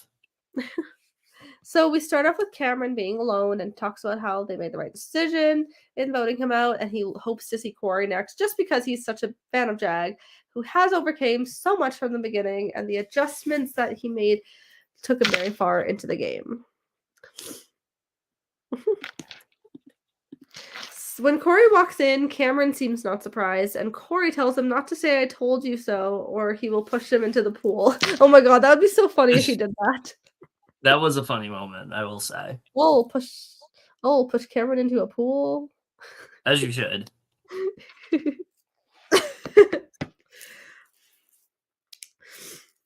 Cory talks about how he wanted to win the game, but on a mental level. He's relieved he fought so hard every day and has been running on fumes since week 4. Blue walks in a week later, and she talks about how she's bummed about being evicted, feeling a little blindsided, but she knew she was going after Matt and Jag, and being the strongest competitor. Yeah, okay, girl. Love you, but you're not the strongest competitor. Yeah, again, like, I think she's a little delusional. Delulu, as some people like to call it. Like, I don't think she realizes the game that she played. Like, is Blue very fierce and, like, fun to watch? Like, yes, but I would not say she was, like, a strong competitor. She literally had, like, the worst reads. Yeah, definitely. Like, she was like, the only time her reads were, like, good is when she realized, like, Jared was not, like, benefiting her. Like, when she needed to not tell him things. Like, I think that was, like, the only good time she, like, woke up, per se. Like, everything else she did, it just did not make sense to me. Yeah, like, she was fun to watch, but she definitely was not great at strategy. Yeah, I would say she played very emotionally and not strategically at all. Yeah. So in the house, they had to take the shot. She asked them who is coming next, and Cory thinks it's Jag, and then America comes in, who says her eviction wasn't a surprise, and she feels Jag is most responsible with Bowie just following his orders. True. Yeah, literally. That's exactly what she's doing. Like, literally, both, like, Bowie and Matt are misted by him right now. So they watched through both of their evictions. Cory talks about how Jag is in a position where he needs to win every comp to get to the end and may just do it. And Cameron seems impressed by Bowie's game, seeing her having a solid resume with 2 HOH wins, while America feels she is clueless for not realizing Matt and Jag aren't good for her, which Cory agrees. Sure. Okay. So when she rewatches her eviction, she says, "Fuck both of them. They are liars, dumbasses." she says she's. That was great. That was like the only really like great moment of this. It was so good. She says she's a little salty about them betraying her, so she's rooting for Cirie and Felicia to win this, as she should. Yes. She's rooting for the underdogs. Oh yeah. Which, Cory the feels fact that they're underdogs, like, let's just talk about that for a second. That's insane to me. They were literally running the game at one point. I miss when they were running the game. Me too. Life was a lot better. Definitely. So Cory feels both Matt and Jag. Oh yeah. Cory feels both Matt and Jag feel they can beat the other person, and with America out of the game, he can freely root for Matt to win because he's never had to rely on comps for his safety. He's never been in danger, whereas Jag was evicted 10-0. True. Yeah, that's the thing. Like, and I've been saying this from the beginning. I think the fact that Jag was evicted, like, they're gonna hold that over him. They're not going to let him win. So yeah. Oh my God, LJ. LJ. Hi. You might be seeing him at some point. Yes. So Blue thinks Jag is the most dangerous player, but Matt has played an incredible social game and has never touched the block. Yeah, and I mean that's the thing with Matt is that, like, I've always said, like, the social game is what's most important and most most impressive, and I like seeing that the jury is recognizing that. They're not fixated on all the comps that Jag won. Well, Cameron seems to be, but I feel like Cameron's going to end up being outnumbered here. Like, they're going to be on separate trajectories, and I think we already see that. Yeah, definitely. So, all right, so let's get to this bullshit. So we get this really inaccurately edited scene, which this legitimately pissed me off. The way they went about this, I was really annoyed by. But we see this segment where Felicia notices Matt being an Olympian and him diminishing Matt, which he feels, Jag being an Olympian and feels him diminishing Matt, which she feels is a low-key insult to him. She's also been noticing him spending a lot less time with Matt and all his time with Bowie. She's clear that Jag sees Bowie as a much better final two than Matt, and this is something that she needs to bring to Matt's attention now. So she goes to him, talks about how she's been watching Bowie and Jag be very insulting towards him, and he seems confused, and she says they need to be cautious of what they say, but he reminds her that he can't hear them, and she says that they're insulting him, and Bowie is showing more allegiance to Jag, which he thinks is obvious, which, again, if you're worried about that, why didn't you put her up? But I digress. Like, I've gone on about it enough, but still, like, what the fuck? So Matt is confused as to why Jag would make fun of him, and in the real world it happens, and he just kind of walks away, but it does insult him at the end of the day. So Jag says he knows Matt super well. He can tell when something's bothering him, and it seems like something is off. So he talks to Jag about what Felicia said. Jag says that what she was talking about and feels what she was doing was fucked up. Jag reminds him the two of them have been the most loyal to each other without fault. Jag talks about how this is all coming out of nowhere, as yes, him and Bowie have talked about final two plans on the game level, but Matt is his friend, and he would never talk badly behind his back like that. And he talks about how she can play the game how she wants to play, but the moment personal thoughts are brought into this, he will lose respect, and they can all vote her out. She isn't here because of her crazy gameplay. It's because they have willed her to be here. Sure, that's sure. If you want to go with that, this whole segment just really pissed me off. I'll talk about why it pissed me off in a little bit, but yes. Jag says to Bowie and Matt that Felicia's lied about a lot of things in this game and stuff, but has never crossed the line, and now if she's doing that, it is. Bowie talks about how, I don't think she intentionally meant to play on his disability, but the reality is that the weakness is he may not have heard, which is borderline playing on it, and basically they agree she may have just misinterpreted, but Matt is feeling if it's her angle, they can just go ahead and vote her out. Now, so let's talk about how stupid this is and just how much this really pissed me off, because first of all, like, this whole segment is basically villainizing Felicia. You're going about this whole thing about how Felicia is this, how dare Felicia use Matt's disability against him, or if she misinterpreted what he said, like, this is a reason to vote Felicia out. And the reason this is so disgusting is because in reality, the real victim of this week is Felicia. They, like, Jag, Bowie, and Matt were literally isolating her throughout the week in an attempt to make her crack and hurt her chances of winning the Final Four HOH. And it just really pisses me off, like, how the show has chosen to just completely not depict this at all, because they're so fixated on, well, we know the Minutemen are going to be at the end and we want to protect their image as much as we can. And I've said this before, when you go out of your way to protect someone on the show, it actually has the opposite effect, because people are going to feel like they're not getting an accurate edit of what's actually going on.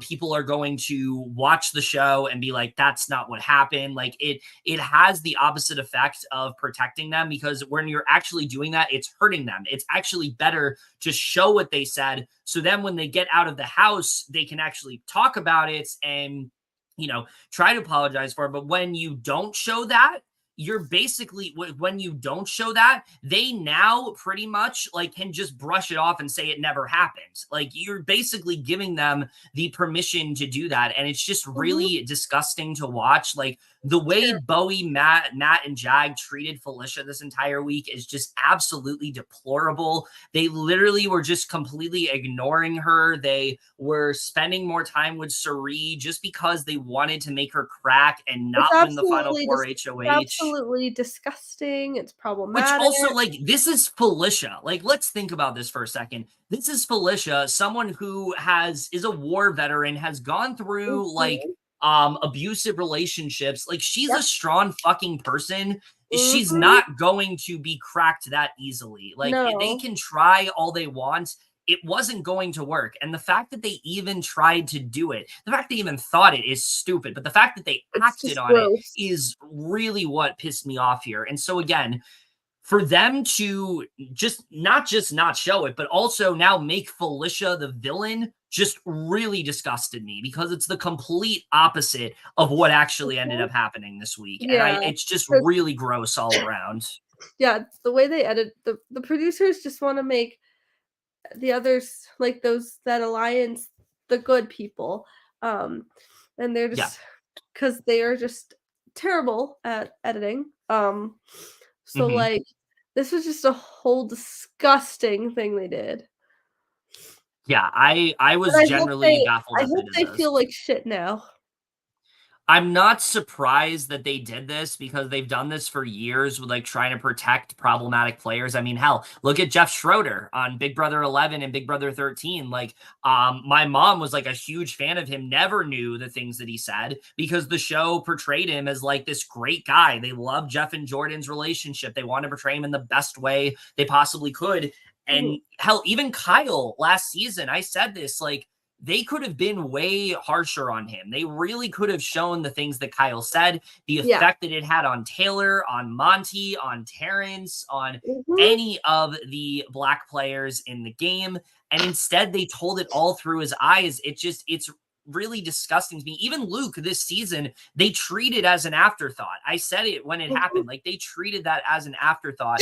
The fact that they didn't even show this when it was such a huge part of the week. Why were Jag, Matt, and Bowie spending so much time together? Why was Felicia and Cirie pretty much off on their own the entire time? This gives you context as to why you did that. You could tell a story here about groupthink. You could tell a story here about, bullying, about, antagonizing people, and how it's not okay, and the effect it's having on Cirie and Felicia. But because you are so fixated on making the Minutemen look like fucking saints, you just don't even want to try to show that. And it just really upset me the way they went about this. There were a lot of things I was not happy about this week. This is easily the thing that disgusted me the most. Oh, I hated this so much. And like, this just makes me sick to my stomach. Yeah, I don't want to go on about it for too much longer, but yeah, it just really disgusted me. Like, do better. They're not going to. That's the thing. We say this every season. They're not going to do better, but just the fact that they don't think there's anything wrong here, it's just appalling to me. Yeah.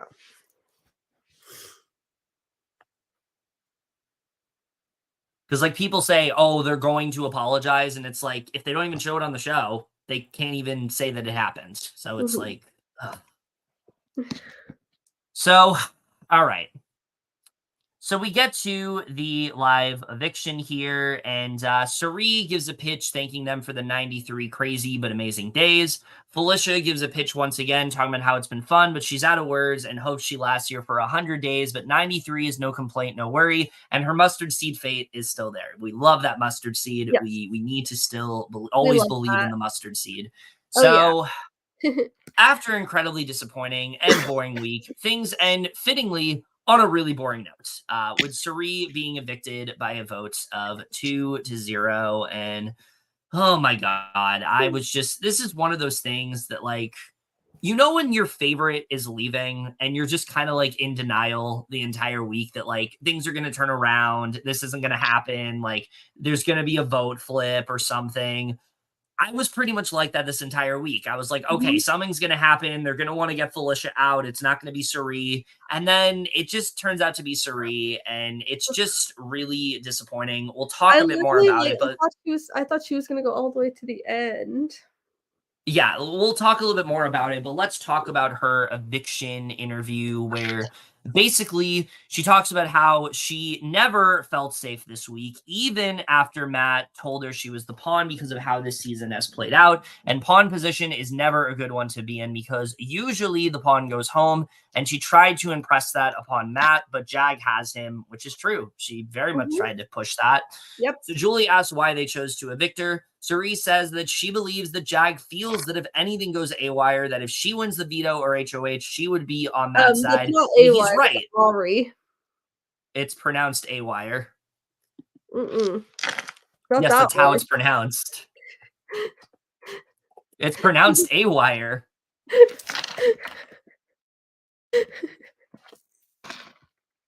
Oh, awry. That's how it's pronounced. AWire is a completely different word. It's pronounced awry. That's how it's pronounced. But if anything went awry, she won the veto or HOH. She would be on that side, and he's right. He's been her target this entire time, and that's what she was hoping to do. She's also very shocked that she's made it this far and was expecting to go week 1.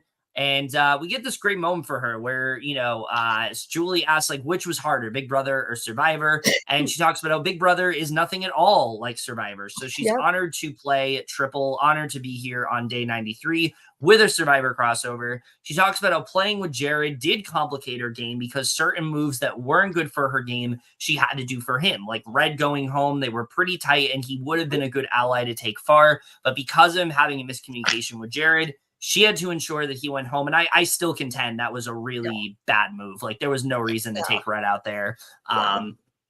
Especially because, like, I mean, I will say things I've heard, seen Red do since then. Yes, I'm glad he went when he did. But Red was a good ally for Cirie. He was in her corner. Yeah, definitely. Yeah. Terrible at the game. Like probably one of the worst players of the season, but maybe the worst, if I'm being honest. But was definitely someone that wasn't coming after Cirie anytime soon. So I do think that was a bad move for her. And I like that she recognized that. Like that's what a good player can do. A good player can recognize like when they did something wrong. And I like that Cirie can recognize that here. Oh yeah. So Julie asks her which was harder, Big Brother or Survivor. She says that it would have to be Big Brother because there is no escape in this whatsoever, breaks or days off. And for her, this is harder. It's super difficult. And it's like going to work tomorrow and being told you can't leave for 100 days and will be working the entire time. I think I agree with her on this because at least with Survivor, it's only 20 days and then you're done. It used to be 29, it used to be 39. Now it's 26. Yeah. With Big Brother, with Big Brother, basically, it's nonstop. Like there's no downtime. There's no time to just kind of actually it's all downtime, but it's nonstop for 3 months. It just kind of keeps going. There's a point where you want to stop. And I think for someone like Cirie, I don't think she ever fully knew what she was getting herself into. And I think we kind of saw that throughout the season. She started off on such a high. She was in the center of literally everything. And while I do think she did a really good job of recovering from what many players would have been their downfall, would have been the thing that ends their game, I do think she did a good job.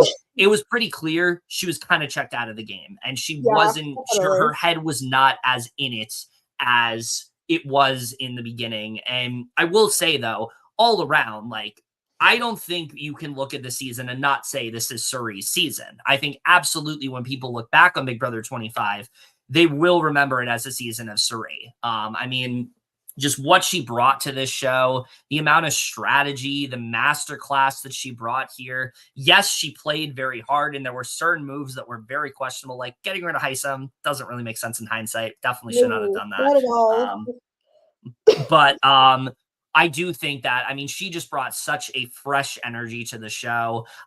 You know, her whole relationship with Jared was just really fun, was really endearing and fun to watch the way that she navigated that, even though Jared like completely just like tanked her game in so many ways. But again, the way she was able to recover from that, Cirie had to play the game on hard mode, and she did a really good job. I don't think, like I said, I don't think towards the end she was playing to the best of her ability, but she's still Cirie, and she's still really good at what she does. She's so good at persuading people. She's so good at getting people to do what she wants. She's so good at having people in her corner. She's so good at planting little seeds and then using them later on. She's so good at like scooping people up that really shouldn't have. She had so many people misted for months. Jag, for example, was one of those people. He was always looking at Cirie as somebody he trusted, never wavered in from a her. way. Technically, Matt's the reason that's Jag's there, but also Cirie was like part of the influence too. Yeah, Matt was contemplating whether or not to use it. So yeah, Cirie very much was behind a lot of the major things this season. It just sucks that the season became so comp heavy and focused and was centered so heavily on who won comps, because I do think had that not been the case, I think Cirie could have easily won this game. Definitely. I will say, you guys can go back. I did say early on the season, I think she's getting third place. But as the season went on and I saw her be in this spot that I thought she was kind of down for the count, and then she was able to recover pretty much flawlessly to where everybody wanted to bring her to the end, I was really thinking Cirie was going to win this season. I really thought she had it in her. And unfortunately, Matt just made a really dumb fucking move. And it just sucks that like this is how she goes out. Like that's what upsets me the most. It's like this was like the worst possible way for her to go out. It's not like Jag was HOH who had been targeting her and wanted her out. This was literally Matt was HOH, somebody that had no business putting her up and then did anyway, and she just leaves because of his idiocy. That's literally why she left. It's not because of anything she did. It's just because Matt is an idiot and didn't realize that putting up Cirie would completely ruin any chance of her staying. Like, that's exactly why she left, and it just really frustrates me. But it doesn't take away from just the amazing game that Cirie played. Like, it's just so great having her on this season. And again, as someone who didn't watch her Survivor seasons like prior, pretty much from the get-go, like I got the hype and I just stayed on that hype train throughout the entire season. Like she is an icon. I don't know how you do not say that Cirie is one of the greatest reality TV legends of all time. She absolutely is in the pantheon. If we're doing a Mount Rushmore of reality TV characters, Cirie's face is on the fucking board. There's no way she isn't, and I think that we absolutely can agree with that. So yeah, all around just great play from Cirie. Like really just amazing performance. Can't believe she made it this far, especially the way things played out. I generally was pulling for her to win the whole thing. Unfortunately, it didn't happen, but again, just the fact she was able to make it all the way to 5th after the resume that she had on Survivor, after winning the Traitors, like it's so impressive all around. And I'm just so happy with the performance that she had this season. But I'm done gushing about her. I know you were very excited to have her on. Is there anything else you want to say about Cirie before we move on here? Every time like I've watched her on Survivor seasons, because obviously I've only seen a couple and such, like obviously like Micronesia, fantastic season. I was just so excited to have her on the seasons, and like with her son and everything, and navigating the game with him. And I missed when they were all in control. That was so much better and so much more fun Yeah. and entertaining. Yeah. And like, Yeah, I mean, at the time, like I liked that blind side, but in hindsight, it definitely did it definitely did make things a lot less interesting. Yeah, but like, I thought she was gonna win the whole thing, and or at least get to like third, at least, yeah, third or Yeah. fourth. And not like I didn't see her getting fifth. I thought she would get at least like fourth or one. Yeah, like 1 to 4. I thought she was gonna get there. But because at one point I thought like a Cory would like cut her at 4. But I'm so proud of her. She absolutely killed it. I think you froze. No, I did not. You froze for like a second, but you're back now. Oh. But it's funny. But anyway, I'm so proud of her. She absolutely was phenomenal. Obviously a little messy at times strategically, but everyone was. Like, Yeah, I mean, this was a very messy bunch all around. oh yeah. I don't think anybody played a perfect game this season. No, nobody did. But I do think the closest to a perfect game was Cirie. Oh yeah, definitely. Like, she was still like phenomenal, but not completely perfect. But obviously she's amazing. I also made a banner. Oh yes, very much. You absolutely do this. And here's the thing. For Cirie, If you don't have an email, you don't even have to worry. Like, literally you could literally put we were talking to our friend Jen about this. You could literally put a@m.com and it will accept it. Like, I literally did, like, because obviously I'm in Canada, but it let me use my VPN on my computer. So I literally just did Kevin@Alley. Yeah, the website's literally that broken. You could literally put any email. But yeah, absolutely vote Cirie for AFP. Like I said, I think when we think about this season, we will think about Cirie. Yes, We will think about her and Jared. Canadians or international, use your VPN. Please vote for her. Yes. And don't vote for anybody else because we don't want Cameron to win. We don't want a split vote. We don't want a split vote. We don't want a repeat of what happened with Marty and BB Can 10. That's also, we just want Cameron to stay out of the top 3. Yes, that's really the thing here, is that, like, what I'm worried about, and I've said this, I don't think I've said it on the podcast, but I've said it to you like a multitude of times, is I don't want what happened in BB Can 10 to happen here, where it's like, oh, the vote's tied between Cirie and America, so now Cameron ends up winning. Like, I'm really worried that's going to happen, and I hope it doesn't. Also, we're going to keep this up so viewers, when they watch later too, can see this.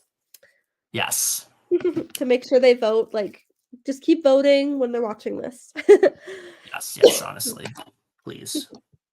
But yeah, I love Cirie so much, and she was just fantastic. Yeah, it just really sucks that she went out this way. I'm so sad. Like, on Matt's HOH too. Like, he should not have done that. So dumb. He should have just done Bowie and Felicia. Yeah, and then, but I mean, Felicia probably goes in that sense if Jag uses the veto. If he convinces Jag to not use the veto, then Bowie would go. It would at least be a tie because, like, Cirie would vote Bowie, and oh yeah, that's true actually. Yeah, Matt would break it. Yeah, I mean, unless he made a deal, made a deal and he voted Bowie instead of Felicia. Yeah, I don't know. I mean, Felicia was a big house target at that point, so maybe, but yeah, I don't know. Who knows? I just don't understand why he's so fixated on working with Bowie when she doesn't benefit him. Exactly. But anyway, let's get to this next part. All right, but yeah, she gets goodbye messages from the Final Four, obviously. I don't know if you read that part. I did. Oh, okay. But anyway, so it's then time for the Final Four HOH comp. This competition is all surrounding Julie's soon-to-be-released comic book, Once they've studied the first 2 pages, she will ask them 4 questions about what they saw, and their answers will be either page A or page B. She will then ask them 3 more questions. Whoever wins after 7 questions will be the new HOH and guaranteed a spot on finale night. I was really pushing for Felicia to win this. I was Same. like, okay, it's not physical. Like, we have a chance here, but that's not what happened. Oh, I know. I was like really pushing for Felicia hard here. Yes. She needed it. That mustard seed, come on. She needed HOH or veto. Yes. So, and in what's a fairly close comp, it ends up tying between Bowie and Jag, with Bowie winning HOH and has now secured her spot in the finale. And this is literally the worst outcome. I'm not gonna lie. It literally is the worst outcome. Yep. Ugh. Because at least if Jag or Matt was HOH, they would have been a little bit more willing to do something, but maybe not, considering what happens later. Mm-hmm. And I'm not talking about the David Duchovny and Meg Ryan movie that I haven't seen. So we are now. We'll be seeing that tomorrow, though. We are officially 1 week away from finale night, and that's the end of episode from the Thursday episode. Yeah, so we go to Sundays here, which was a live Final Four, which we said it at the top, but for those that didn't see it, I'll say it again. For an episode that was an entire week, I thought this was good the way they did this. I would be okay if they were to do this again. I know they've done this before with the Final Four, where it was like they did like 2 episodes of the Final 5 and then 1 episode of the Final 4, but they changed it up this year to where they did an entire week of the Final 5 and then just 1 episode of the Final 4. And I feel like this makes more sense because the Final 4 week is usually really boring. There's not a lot to really show. There's not a lot to really talk about. So I feel like condensing it into 1 episode like was the move. And I think this flowed very well. Mm-hmm. Oh yeah. It was really well done for sure. It was just like such a boring outcome. Very boring, yes, but I do think in terms of an episode, like this flowed very well. Oh yeah, like I thought it was actually like put together well. Yeah. All right, so getting into it, after winning HOH, Bowie is very excited and will obviously be putting up Felicia, but she has to put up someone of her own, which is a bit of a problem. She's in a final 2 with Jag, so she doesn't want to put him up, but also doesn't want to annoy Matt either and feels she's in a pickle. Then you shouldn't want HOH. Mm-hmm. Like, why did you? And it was a tiebreaker again. So frustrating. So Jag says with Cirie sent to jury and Bowie winning HOH is him and Bowie have gotten very close over the last few weeks. He's hoping it will pay off. He's also happy that Felicia didn't win. Yeah, of course he is. Of course. Matt says with Cirie gone, it sucks because she's one of his closest allies and he really trusted her in this game. But it wasn't up to him to decide who's hoping. Now the plan should be Felicia and that Bowie doesn't put him up because he's managed to not be nominated all season long and wants to keep that record going. Hey, Matt, you're listening? It literally was your decision. Like, you easily could have not put up Cirie and you would have been fine. Like, hello, ring, ring, ring. You could have just put up Bowie and Felicia. Yeah, like, it's so stupid that it just doesn't recognize that, like, all he needed to do was not put her up. And he would have been fine. Just, you convince Jag not to use the veto, you're good. Ugh. It's done. So stupid. Yes, Jag loses Bowie, but, like, who's going to take Jag at that point? He's going to go to you. He was so brainless there. So stupid. So Felicia says she's excited to be in the Final Four more than we know, but her concern is fucking Bowie Jane. As it should be. She's gonna put her up. And I love that they aired that on the show. Oh, so good. But she's gonna put her up with somebody, but whoever wins the veto determines who has the sole vote. So she's going to get her veto win. Ugh, I was so hoping. Because she needed it. The Mafia talk about how little nominations matter because of veto, but Felicia is definitely going. Jag asks how they want to do this, and Matt says he's not going to make her pick because that's hard, and Jag says he has an idea for Bowie, and that unnecessarily strategizes for her to pick a number from 1 to 100. And then This whoever was so is stupid. And then whoever is closest gets to not be on the block. They both guess at the same time, and it ends up being 70. And with Jag saying 73 and Matt saying 7, Jag is safe from the block, which means Matt will be going up. This was I so hated that they played dumb. the celebration music here. Like, I did not like that. It was annoying. Yeah. Pointless. Jag says Matt thinks he got unlucky and just chose the wrong number, but really he and Bowie planned for this. Sure. Yeah, Jag really thinks he did something here. God. We see a segment of the two of them unnecessarily strategizing that she will put up Matt initially to make sure he's safe, and they then came up with the number thing in which he told her just to say what was closer to whatever he said. Listen, good on Jag, but it's literally Final Four. This doesn't matter. All that matters is who wins veto. As long as you win veto, you're fine. Yeah, I wonder who Felicia would go for if she won veto. Oh, it would have been Jag and Bowie. I don't know. I meant would she vote out Jag or Matt if she won veto? Jag, definitely Jag. Yeah, that's true. Just because of his comp wins and such. Yeah. Jag says now that Matt is going up for the first time, and he can't be mad at him or Bowie because he thinks this was just a game of luck, and he beat him fair and square, or not so much. So stupid. Ugh. So it's then time for the nomination ceremony, in which she does nominate Felicia and Matt, as there is no one left in the house to put up, so it's game on in the veto.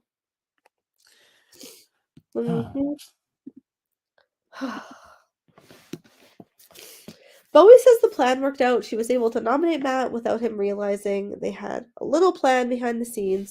She feels bad, but it doesn't matter, so one of them can win the veto. Send Felicia to the house, and the Mafia will make the final 3. Sure. Yay. Boring. The best alliance. Oh, yeah, definitely. Better than the cookout, better than the brigade. So good. Oh, yeah. An alliance that was literally just created. And the thing is, I could literally see them post-season being we're the best alliance. I was never on the block. Bowie was never on the block. I was winning all the comps. We fucking crushed it. Literally, Jag, you were evicted 10-0. You didn't form this alliance till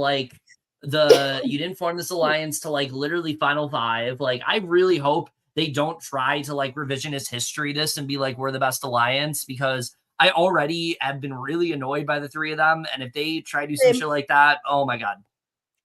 And they have a lot of apologies to make after the season. And we'll see if they actually do. Matt says it sucks that he ruined his perfect record of never sitting on the block, unfortunately. He just picked the wrong number, but he should be safe sitting next to Felicia this week. But this late in the game, he doesn't want to take any chances with that, so he needs to get the veto in his hands. Jag says he feels a little bit bad about tricking Matt, but right now all he's focused on is winning the veto and securing a spot in the final 3 and having the power to choose who is there with him and Bowie. Felicia is not shocked to be up, but she knows around the final 4 time this is typically when Big Brother tests the house guests on days. She has studied and knows them very well, as she thinks she can actually win it. And then she gets to decide who's going out the door between Matt or Jag.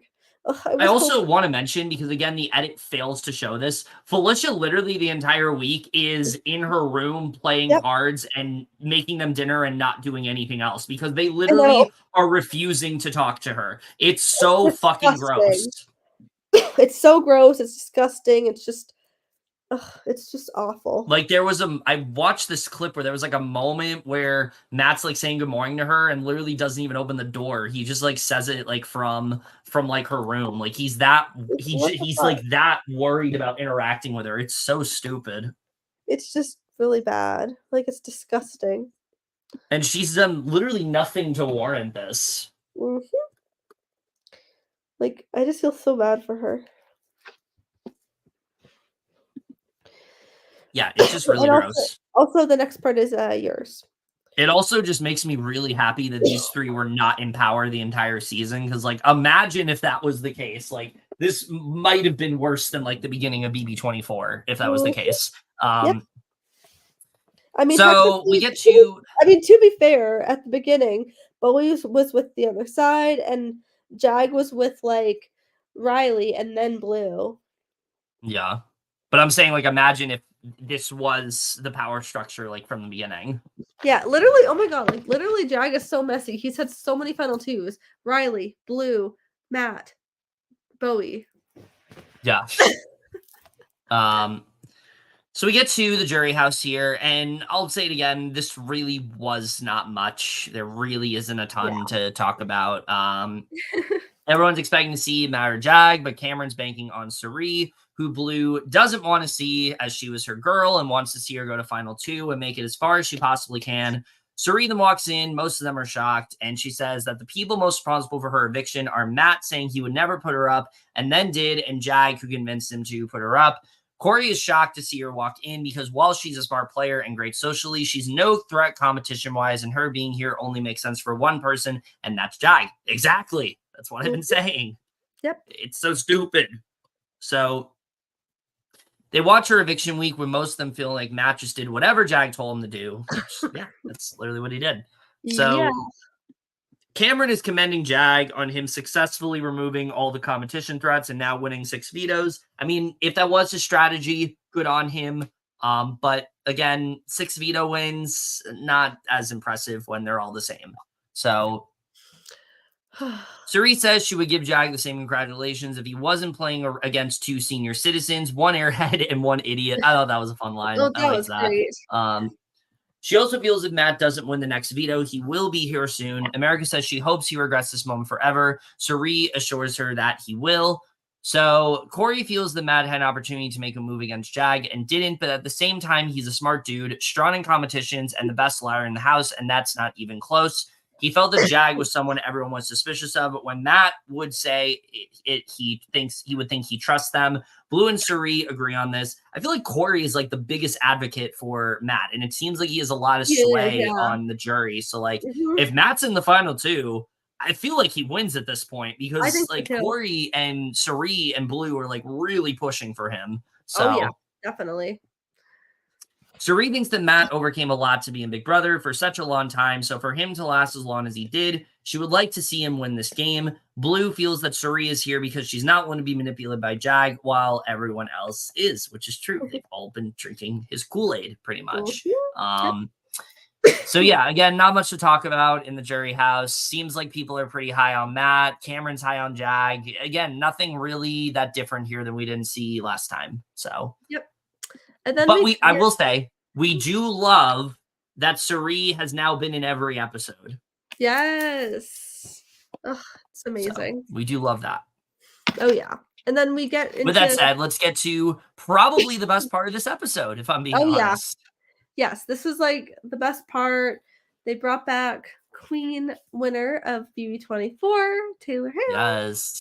So yes, I love this. And listen, they do segments like this a lot on the show. I don't feel like we get as much out of them as we did with Taylor here. Like, this is easily one of the best interviews postseason we've seen with anyone. It felt so raw and natural and authentic. It didn't feel like Taylor held back in any way.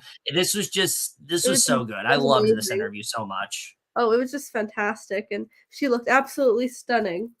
Yes, it just kind of wanted me to go back to BB24 because at this point Taylor was final HOH and winning the season.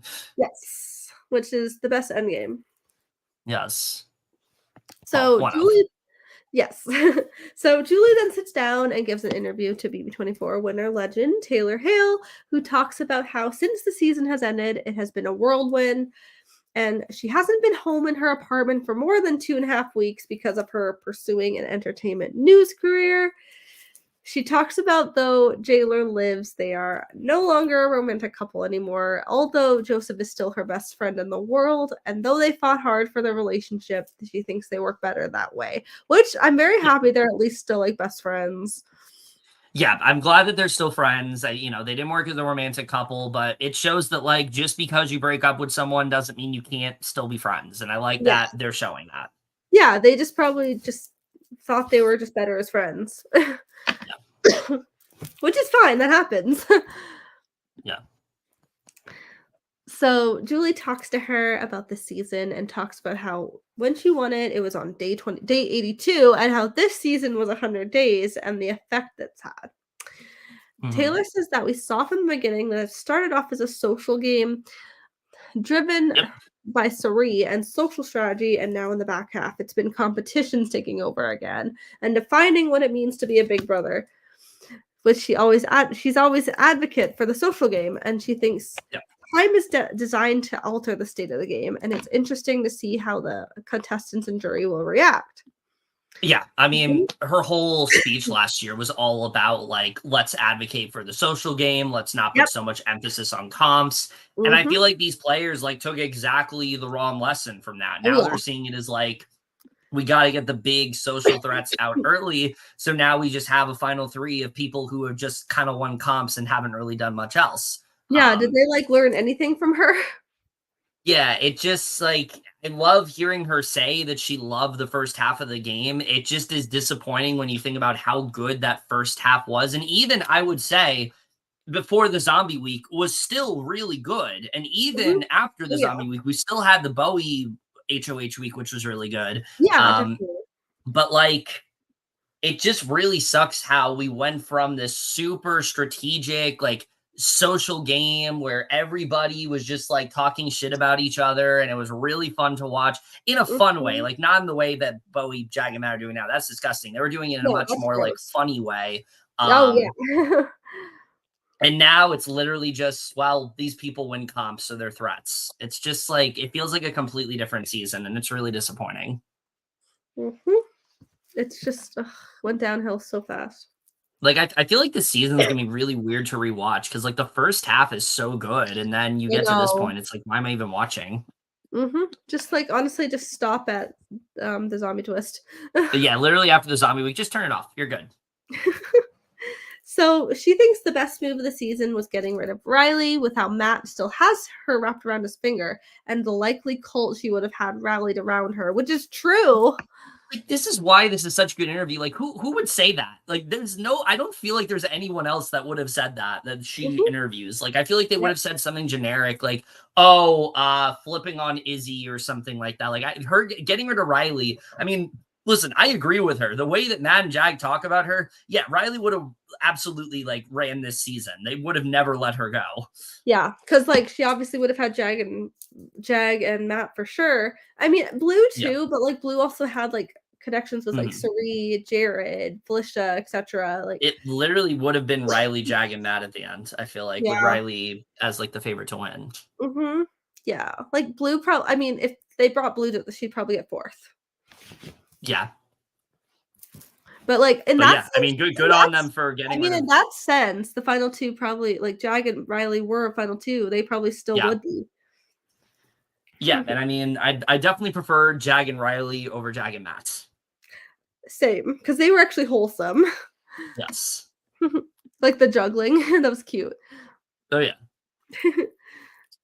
So she feels the worst move was taking out Hisam, as he was a strong soldier for the professors, and the game wouldn't have been the same way if he stuck around. True. Yeah. Yeah, I mean, I agree with this. I watched an Instagram live recently of Hisam and Mimi talking about how, like, they really wanted to work together, and I feel like those two would have been, like, such a strong duo because, like, they were the only two, like, really level-headed people in a game of just complete, just like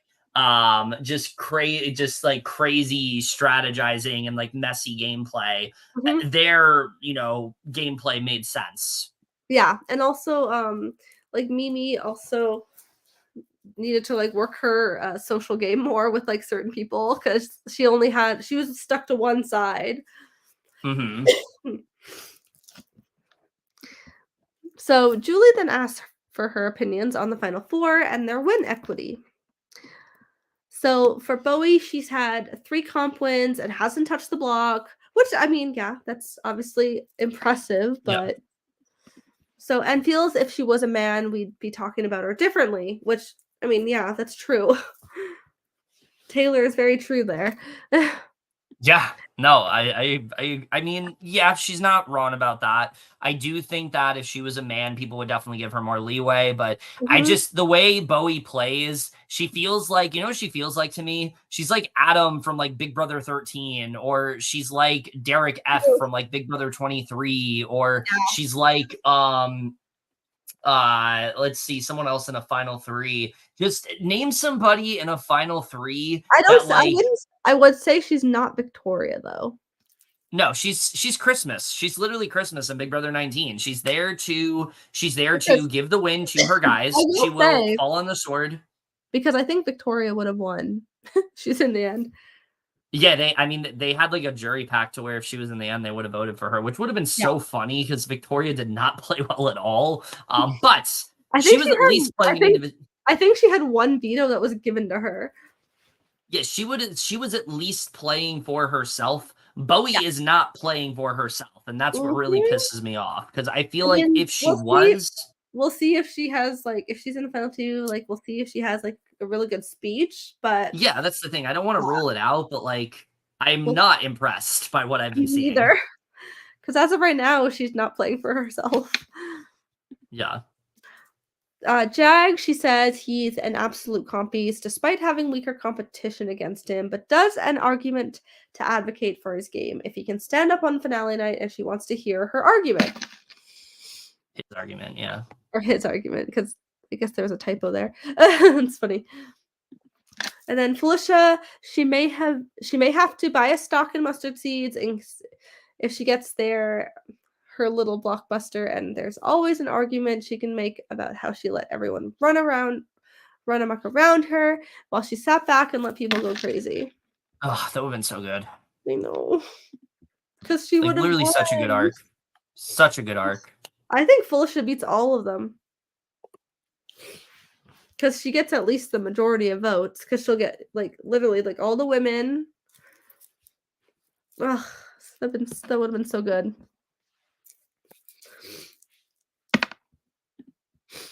And then Matt, she feels he has the best combination of social game and competition wins, and also hasn't burned any bridges outside in the jury like Jag has.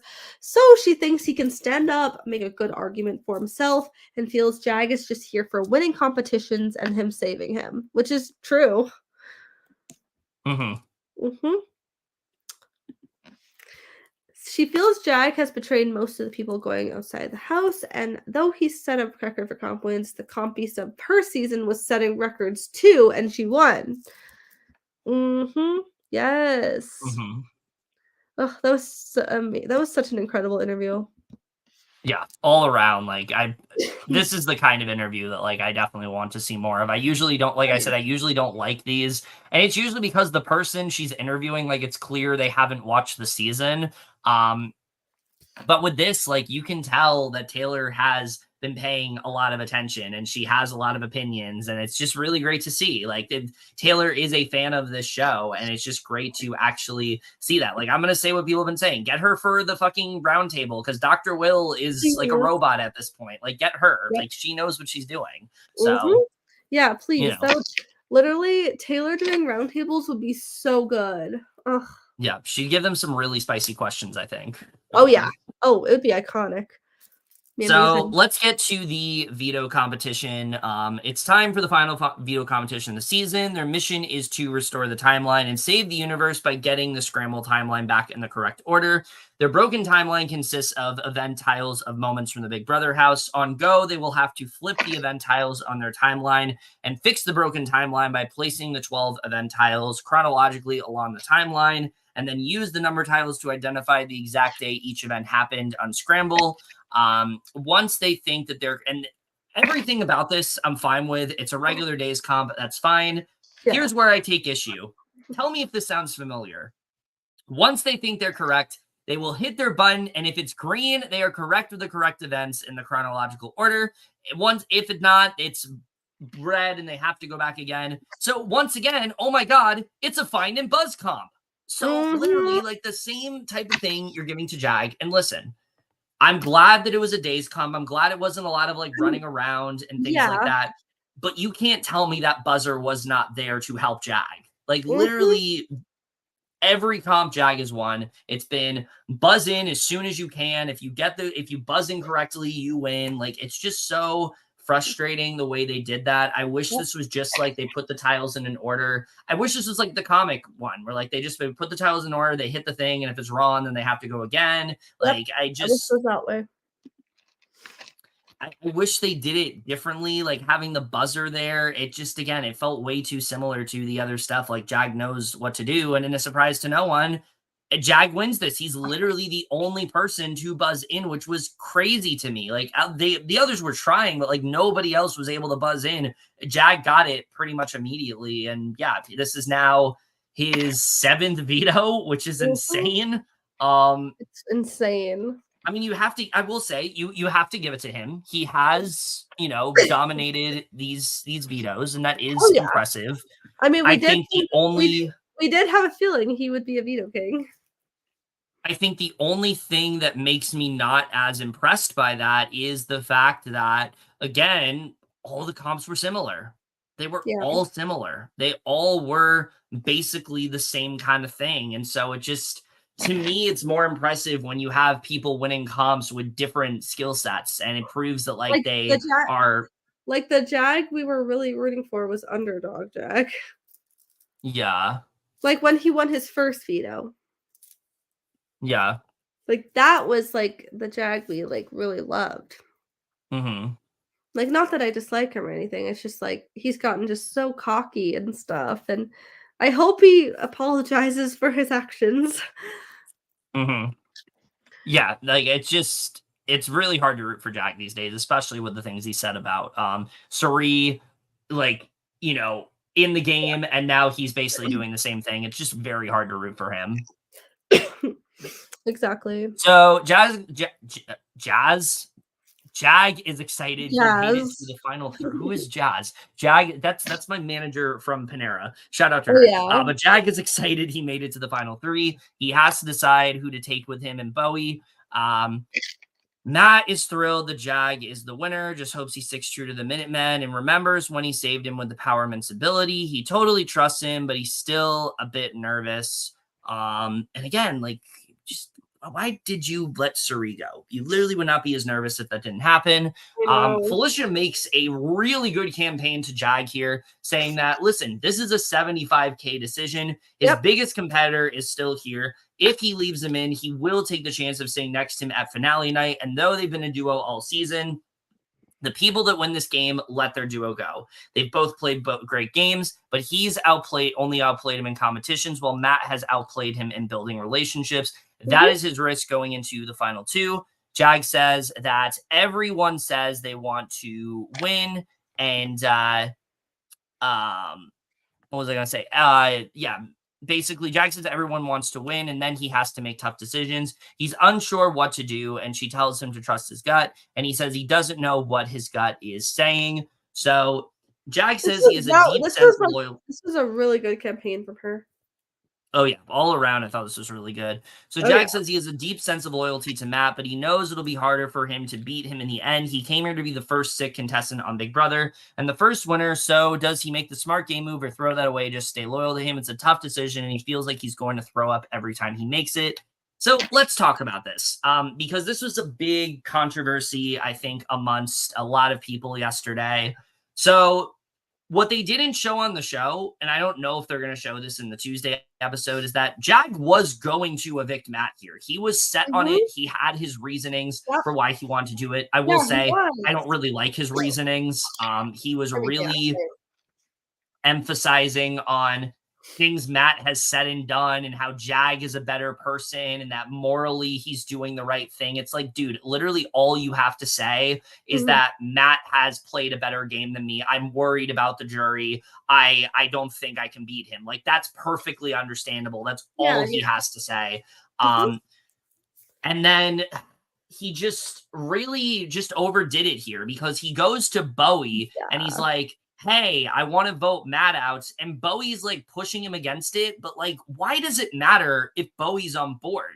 You're the sole vote here. Bowie has no power other than being HOH. Like, I don't understand why he even needed to rally Bowie. And honestly, this is why Bowie pisses me off. If Bowie was actually interested in winning the game, she would be saying to Jag, yes, absolutely evict Matt. It makes sense to do that. Like, Matt's a big threat to win this game. Like, she'd really be emphasizing those things, because then she'd realize, like, she's pretty much golden to get to the end, because both Felicia and Jag would take her in the end. Bowie was just like, no, Bowie was just like, keep Matt because we just want the mafia. Like, no. Yeah, it was so stupid. Like I said, if she was a good player, that's what she would be doing, but she's not a good player. So it's like, it's just very frustrating all around. So yeah, he was like really dead set on doing it. And then literally he goes into the diary room and he comes back. And this is after he's like literally sobbing over the fact that he's evicting Matt.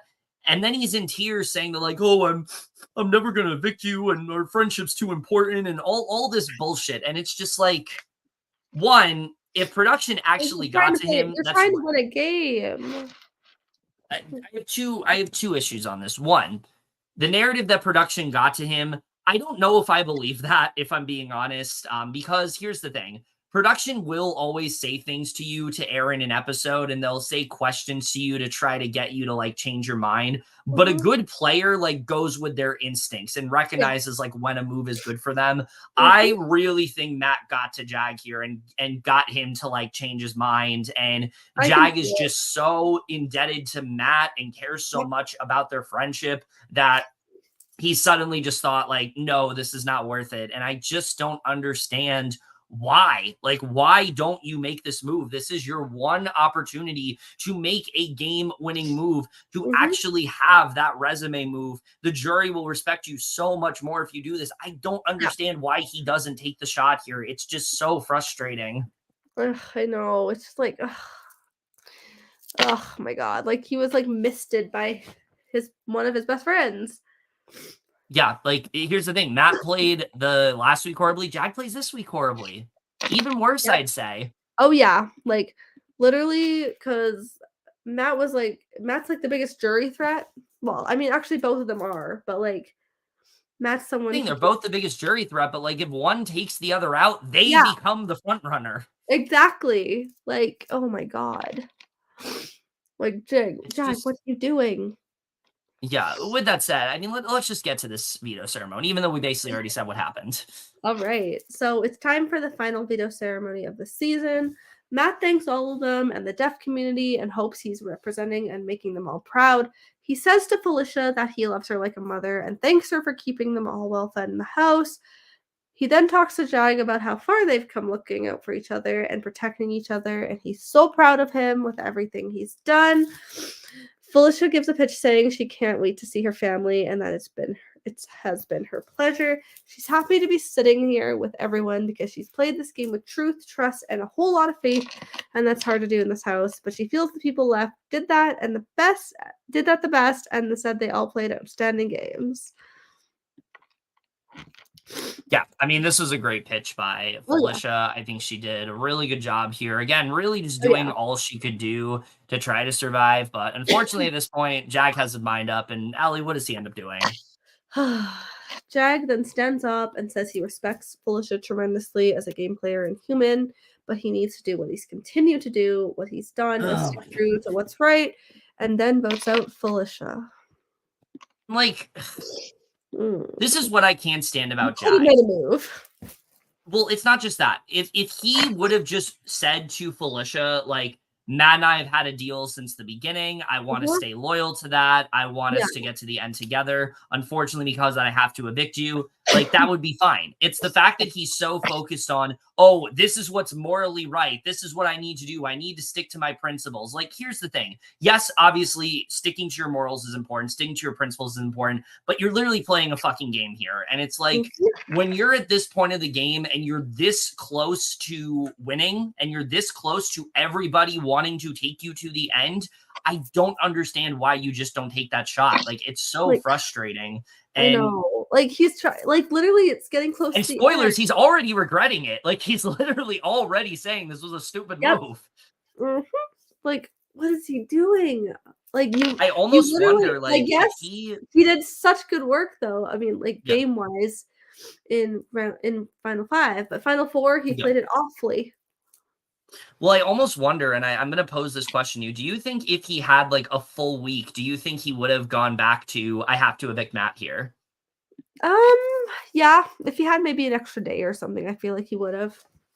Yeah, because like the way he's acting now, I feel like if he had another 24 hours, he would have probably just gone ahead and evicted Matt. I do Yeah. think that If he had more because time he to think had about such a it. short amount of time in that way, I Mhm. think that definitely is what did it. It doesn't change the fact this is a really fucking stupid move and he shouldn't have done it. But I do think, yeah, the limited amount of time definitely is what did it. But I do think that, like, regardless, like, just stick with your gut at this point. Yeah. Like, I've Mhm. had, I'd hate to talk about games I've played. I really do. I hate to use myself as an example, but I have to here. I've played games where I've where I've had to vote people out that I've grown close to, and it sucks. Yeah, it makes you feel like shit. You hate the fact Mhm. that you have to vote them out because you've grown Oh, close to yeah. this person. But when you're at a point in a game where it's like this person is actively hurting my chances of winning, Mhm. you just take the shot. Like Xavier didn't take out Kyland because he doesn't like Kyland. No, he took out Kyland because he thought Kyland was the biggest jury threat. Little did he know, apparently Kyland was like everybody was bitter towards him on the jury.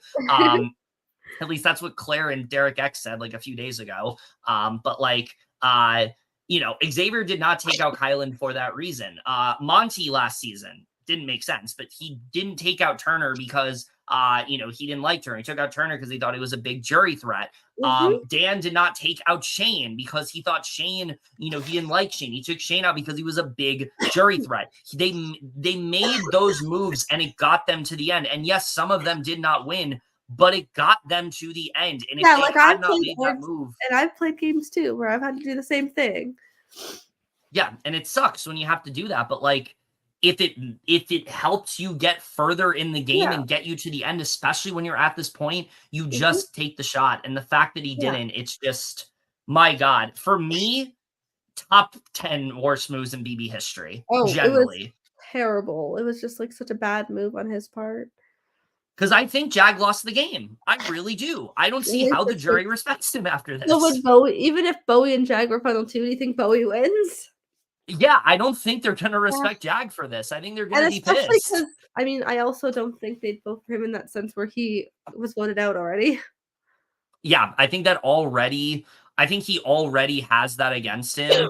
I think now that he didn't take this shot, I generally think he's fucked. I think so too.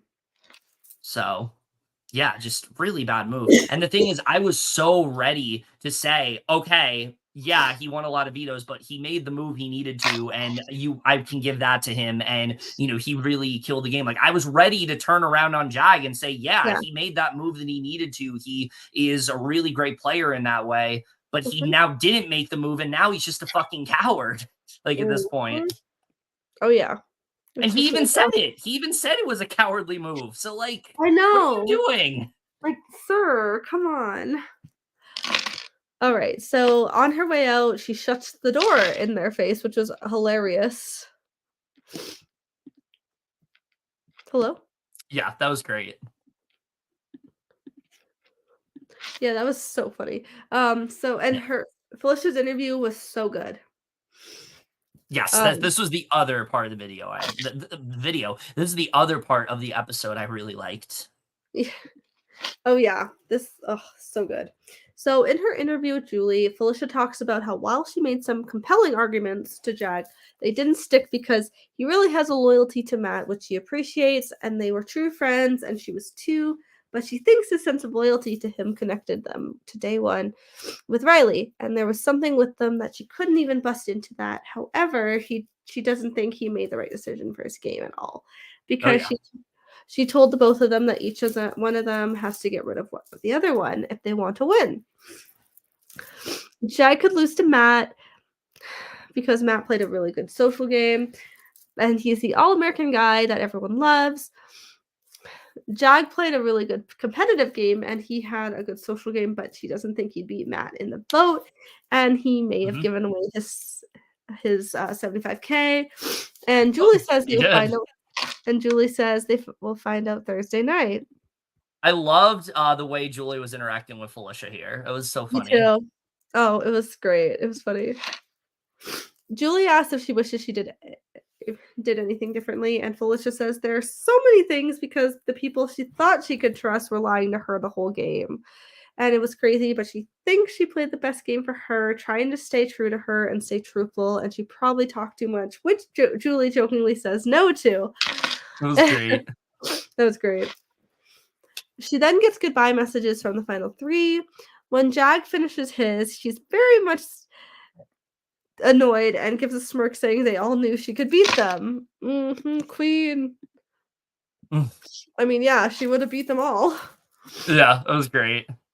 I love when Jag was talking about how big of a threat she was and things like that, and she's like looking at him and she's like she's like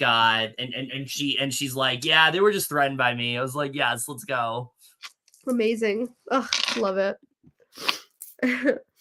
She says this has been the greatest experience of her life. She's sitting there looking at her, and that tops it all. It's been a pleasure. She wouldn't do it again, although she may not rule it out.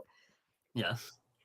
But it has been a pleasure, and she says she will be using her influence in the jury, which Julie says she's sure she will.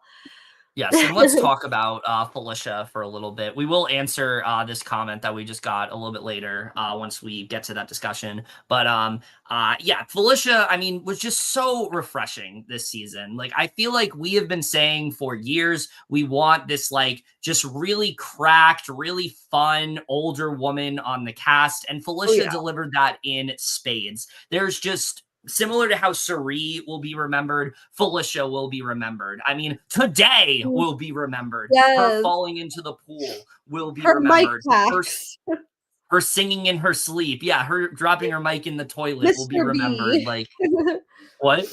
Mr. B, the toenails. Mr. B, her endless food orders. Like, there's so much to love about Felicia, and even beyond the memes. Like, yes, the memes themselves were amazing and just so great to watch, and I loved every second of them. Just as a personality, she was just so refreshing. This is someone that has been through so much. She's so incredibly strong in that way. She never really like checked out of the game. She was always fighting hard from the beginning to the end, and she was just so rootable. Even when Felicia was doing things where I'm like, what the hell is she doing? Like, why is she ratting out this thing that Cirie said to her? She still remained so likable and fun throughout that I was like, I can't hate her for this. Like, I'm not happy she did this, but I can't hate her for this. She's such a great personality. She's so good for this show. Like, I cannot stress this enough. We need more Felicias. We need more Felicias. We need more Rennies. Like, these are the people that keep Big Brother alive, and I just loved seeing her this season.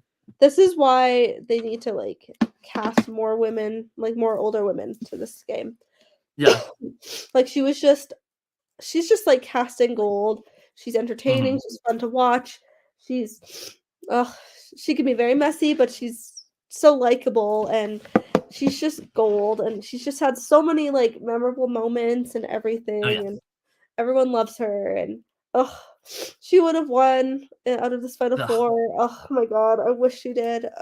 And she would have been such a good winner too. Like, imagine if she actually won. Like, you have somebody that had so many like endless catchphrases, but also is such a crazy journey. Literally from week one, Felicia is on the block, and Felicia is this huge, she has this vulnerability to her. Yes, she was in power that 1 week. It sucks that she wasn't able to be in power again, because that week was just iconic. Even though getting rid of Hisam was stupid, her HOH was just so much fun to watch. Especially her telling Jag, I will switch this shit up if you, if you ratted something out. Like, that was so good. So good.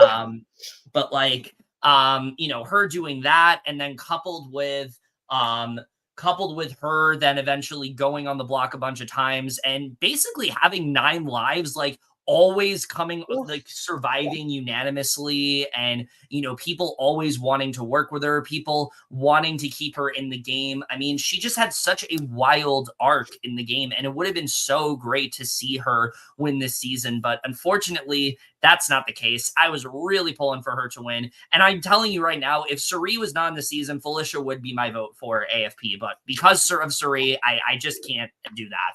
But I mean, Felicia, because of Cirie, like if she wasn't in the season, it'd probably be Felicia or like America. Because I mean, yeah, America getting America's favorite player would be kind of iconic. that would be funny. I would love if it was like America blue, but I don't want red in there. So no, we don't want that. No, But I mean, I love blue, but I don't think she's yeah, gonna get the votes for that. no, definitely not. There are people that voted for her though, because I've tried to do some fake emails and people already did those fake emails. So And yeah, there are people that voting have. for Cirie. Look at everyone, go Yes. vote right now. Yes, do that right now. But no, I think Felicia in general did play just such a strong game. Yes, there were a lot of things that were flawed about her. I think there was a lot of information she could have kept to herself, and she didn't. And I think it definitely would have benefited her if she did.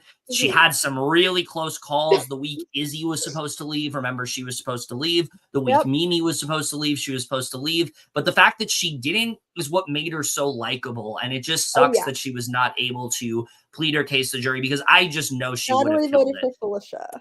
I mean, that's fine. Like, I'm happy you did. I just really I mean, want I'm Cirie happy to with win. Like, I'm fine if you vote Felicia. I'm just not, because I want Cirie to win. We just don't want like this vote split where Cameron ends up winning. Yes, that's really all I'm trying to prevent here. We just but want no, all Cameron- around. We just want Cameron to stay out of the top 3. Yes, but no, I think that Felicia just played such a good game. I think she was so fun and likable throughout, and it just really sucks that she's not going to be able to win in the end, because I know she would have crushed it. She was just so inspiring. She's just like such a good person and good soul, and she's so strong. She's been through so much, and like I just love her a lot, and like, I just want to see her in more things. Me too. She's just such an iconic. Bring her on the Traders, please. Ooh, yes. She's just put such her on an the Traders. Put her on like house. Put her on like Put her on the Traders. Put her on the Circle. Like she killed stuff like that. Oh yeah, she's just such an iconic presence and just gold. Like just amazing. Oh yeah, all around. I'm so sad she got 4th. Yeah, I mean, I'm generally. I'm proud of her for getting 4th. For being like 63 years old. Yeah. But like she should have won. Like once it was those 4, she should have won. That mustard seed really was helping us, and then unfortunately it ran out. Yep. Dried up. But yeah, Felicia, amazing personality. Really sucks she didn't win, because I think she would have been such a good winner. But unfortunately, we do have to move on and talk about what is easily one of my least favorite Final Threes in years. One thing also as a joke, like jokes, Hisam got his revenge. Yeah, he did. Ooh, it's actually really funny. Cool. Oh, yes. Literally, here's the thing. I love that. I don't watch Amazing Race. I don't think it's that interesting. I lose interest very easily, just because there's not a lot going on most of the time. But I will watch if Cirie and Felicia are on. So make that happen. I will watch. I think Cirie could be either with like on Amazing Race with either Felicia, Izzy, or Jared, or even Blue. I would love to see her with Felicia. I think would be the most entertaining, because they had such a fun relationship. Like the two of them were so like dysfunctional in terms of the game, but they just understood each other in terms of personalities. Like they were so similar in that way. They had these crack personalities, whether it was them just joking to each other, whether it was them just like farting constantly. Like they had so many fun moments, and I would love to see that dynamic on Amazing Race. Like, yes, please make that happen. Natalie has manifested it. I'm calling it. Hell yeah. But with that said, unfortunately, so good. Also, like The Amazing Race is like something I watch sometimes, but not all the time. Yeah. But it's a fun show. Yeah. But anyway, we do have to unfortunately move on here and talk about what is easily one of the most lackluster Final Threes in years. All right. So we then get a small check-in with the Final Three saying the finale is 4 days away and the battle for the 3-part HOH will begin shortly. Yay! Woo! And then Julie also teases us at the end of this episode that at the finale she will be making an announcement about a holiday surprise, potentially hinting at a winter season starting in a month. Yeah, let's talk about this for a second, because I've heard a lot of speculations. All I will say is that if we are actually starting another season after 100 days, like in a few weeks, I don't know what I'm gonna do. I mean, yeah, I don't really want it to be yet because, like, let's just have a break. Yeah, it's literally been 100 days. I We have been Allie, we have been talking about the show since the beginning of August. Just I think know, about like, that. I hope if it is, It's November. I will say I hope it's just like a short season, like maybe 2 weeks. Yeah. Or maybe I it's think like it would be. I think that's what people are speculating, that it would be like a 45-day season. or like 2 weeks could be like 9 or 10 people or something. Yeah. But like I Also, wonder how they would go about that. It also could be a mini. Yeah, I mean that'd be kind of cool if they did like a holiday mini. Or who knows, maybe it's just like one episode with like a bunch of people from Big Brother just coming together and chatting, and I don't know, who knows. I would be so annoyed if that's all it is, because like they're hyping this up like it's an actual season, and if that's all it is, I'm gonna be so annoyed. I'd be annoyed too, but like watch it just be Celebrity Big Brother. I don't know if they do it again, because last season was so bad. I don't know if they'd chance it again. I mean, people always liked it, so maybe. Not last season. I feel like last season people everyone's always liked the show besides last season. Yeah, I mean maybe. I don't know. It's possible. And I feel like they're gonna do, and it's only 3 weeks long, so it's short. I feel like they do a legend season and they get people that normally would say no, and it's like a shorter season. Yeah, I could see it being like 10 people, maybe. Yeah. I will say, with Taylor being in the interview, I do think we'd see Taylor again. I think so too. That'd be so cool. But we'll see. That'd be amazing. It's like Taylor. But what's not amazing? It's like Taylor just wins again. Oh my god, that'd be so good. What's not amazing, unfortunately, is this final three. Because let's talk about it. This is one of the most lackluster final threes I think I've ever discussed on Big Brother. Listen, there are definitely pros to their games. I'm not going to deny that. Matt, I think, has played the most impressive game out of the three. He kept himself safe socially. He was in a really good spot. He, for a while, was like only revealing information to Cirie, and that was really like his weakness. But then once Cirie was in the kayak, he really started to turn around. He started to use that information as advantage. He started to scoop people up. People really started to trust him, and he never really stopped. He never really stopped being in that great position from there. And I will definitely give Matt that. The thing that holds him back for me is the fact that he never took the shot that he needed to. Like, he absolutely needed to keep Cirie in the game, and I think that would have been far more impressive than letting Cirie go and letting Jag basically control his only HOH. I think that severely hinders his game, and the fact that he wasn't. And the other thing that hinders his game for me, and this is a weird one, but hear me out for a second. Yes, Matt has made all of these moves, but he's consistently said throughout the season he did this because Reilly told him to. Reilly told him to do this. Reilly told him to do this. And if he uses that in his jury speech, promise, like, no. Yeah, literally, like he was going to name an alliance that I will say right now, if he uses that in his jury speech, I will throw my fucking remote at the TV. I will be so annoyed if he does that. And I really hope he doesn't. He better not mention Reilly. I feel like he's going to. Like, he keeps mentioning her. I feel like it's bound to happen. He's going to be like, so when Reilly left, she told me this. I will say, apparently he's mentioning Cory more than Reilly lately. Of course he is, because he fucking sucks. But yeah, that's like the one thing with Matt that really just kind of, literally. Thank you, Natalie. I'm glad you find me funny. I don't understand why, but I'm glad. Anyway, I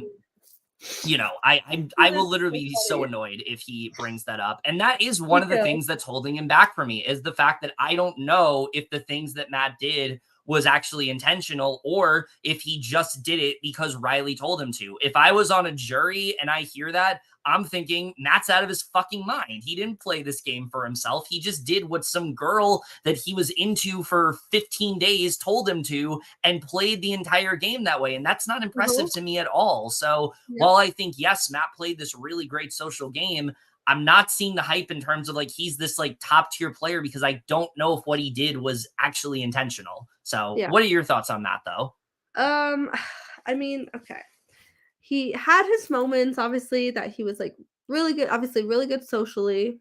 He's made those connections and he's done very good strategically too, except his HOH, he literally was controlled by Jag. Yeah. And then his best move, I think, is saving Jag. I will say, I think that is his best move. Definitely. Like that was good for him. And also he literally had Cirie's input for it, which was amazing. Like I like literally I thought he was gonna choose Cirie over Jag later on. I think if he doesn't save Jag, he probably does. Yeah. So but like we're not living in that world, so you know. He obviously had like really good moments. Because he's definitely played I think he's definitely played better than Jag.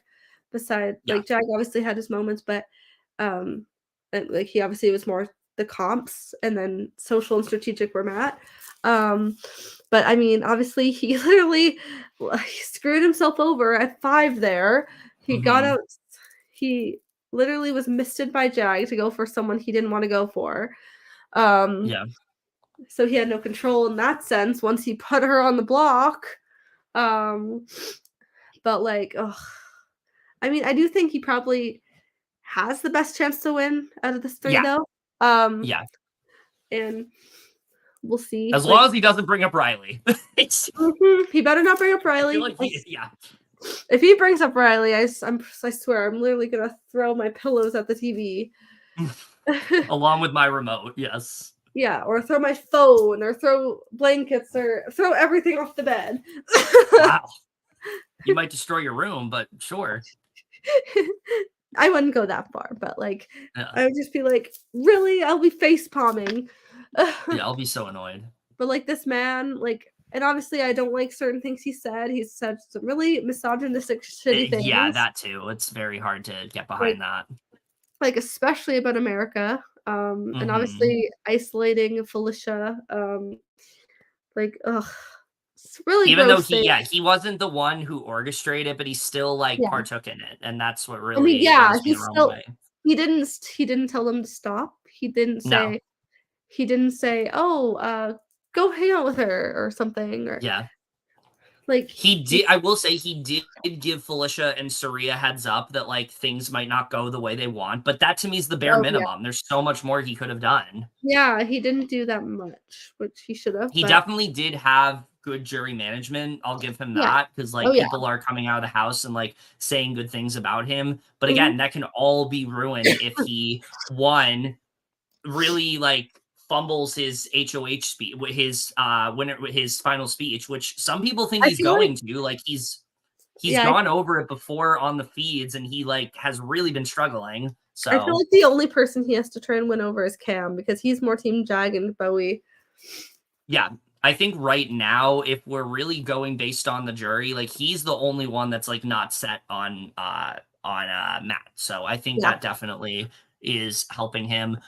So yeah, I think he is the most likely person to win. With that said, let's talk about Jag. I will say right now, never expected him to get here. If you were talking to me before Jag won the invisible HOH, I would say, okay, Jag's probably gonna go. Let's go back to this too. Yeah, let's go back to this. So Jag could win by his resume. Here's where I disagree with that a little bit, because I do think on paper, yes, him winning the 7 vetoes is, the vetoes that he won is very impressive. Him winning the HOH, the 2 HOHs that he did is very impressive. But let's actually look at how that played out. They were almost all the same type of comp. They were all like, you got to find something and you got to buzz in immediately and things like that. And the first person to buzz wins. Almost all the comps he did were like that. Some of the comps he won, he should not have even been eligible to win. Looks at the second HOH he won, should not have been able to win that. For some reason, they let him. They didn't let Claire do it in Big Brother 23. They shouldn't have let Jag do it in 25. I've said this before. I'm going to say it again. It didn't make sense. So that really hinders him. But then what did he do with these HOHs? Well, the first one, he got out Cory. Okay, that was a good move for him. Cory was definitely coming for him. I think that was good to do.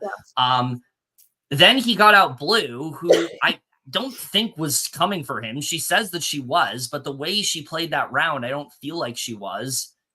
And then he used this veto to take out Felicia, who, yes, was going to take out Jag. But if it was Jag and Bowie in a final 3, I mean, absolutely Felicia could have potentially taken him. Like, there definitely was a scenario in which that could have happened. Like, and that's my thing. What is his speech here? What does he really say? I think the things that are counting against him, obviously the fact he was voted out, very hard to take that seriously as a juror.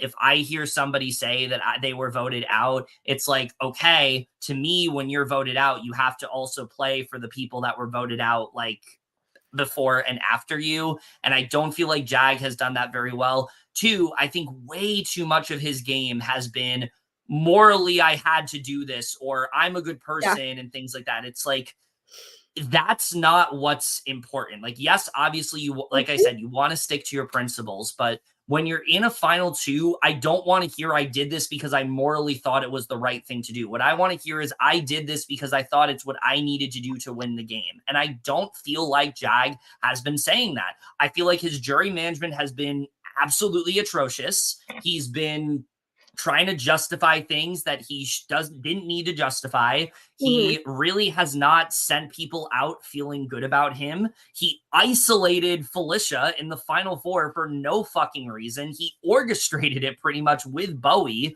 I think his best move is what he did at the final 5. I think that was a really good move for him, the way he was able to pivot to Bowie and get Bowie on his side and get Matt to take out Cirie. I think that was a really good move for him.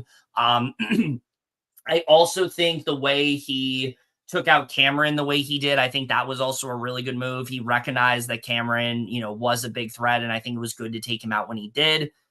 I just feel like his resume is not as impressive as if we really think about it. Like, yes, he has it, but I feel like the only person who's really going to advocate for that is Cameron. And Cameron is someone that I don't think the jury takes very seriously. I think they see Cameron as like, you're just kind of out of the loop. Like, the way he looks at the game. I feel like someone like Blue is really going to like go off on him. And like, because since she's very feisty, I could see her really like being like, what did you do? And like, blah, blah, blah. Like, she's really going to like go off on him. Yeah, that's I feel like he's definitely going to be dealt a tough hand, I think, at the jury. I think there's gonna be a lot of questions that people have, because there's just a lot of stuff he didn't need to do. The blindsiding of people he didn't need to do. Cory in America, I said this from the beginning. He should have never, when he was the invisible HOH, he should have never told them he was the invisible HOH. He should have absolutely put them on the block immediately. That would have done so much good for his game. They would have never thought it was Jag if he did not tell them up front. He could have easily pinned it on like a Bowie. He could have pinned it on, Blue. Like, there's so many other directions he could have gone with it, and he didn't.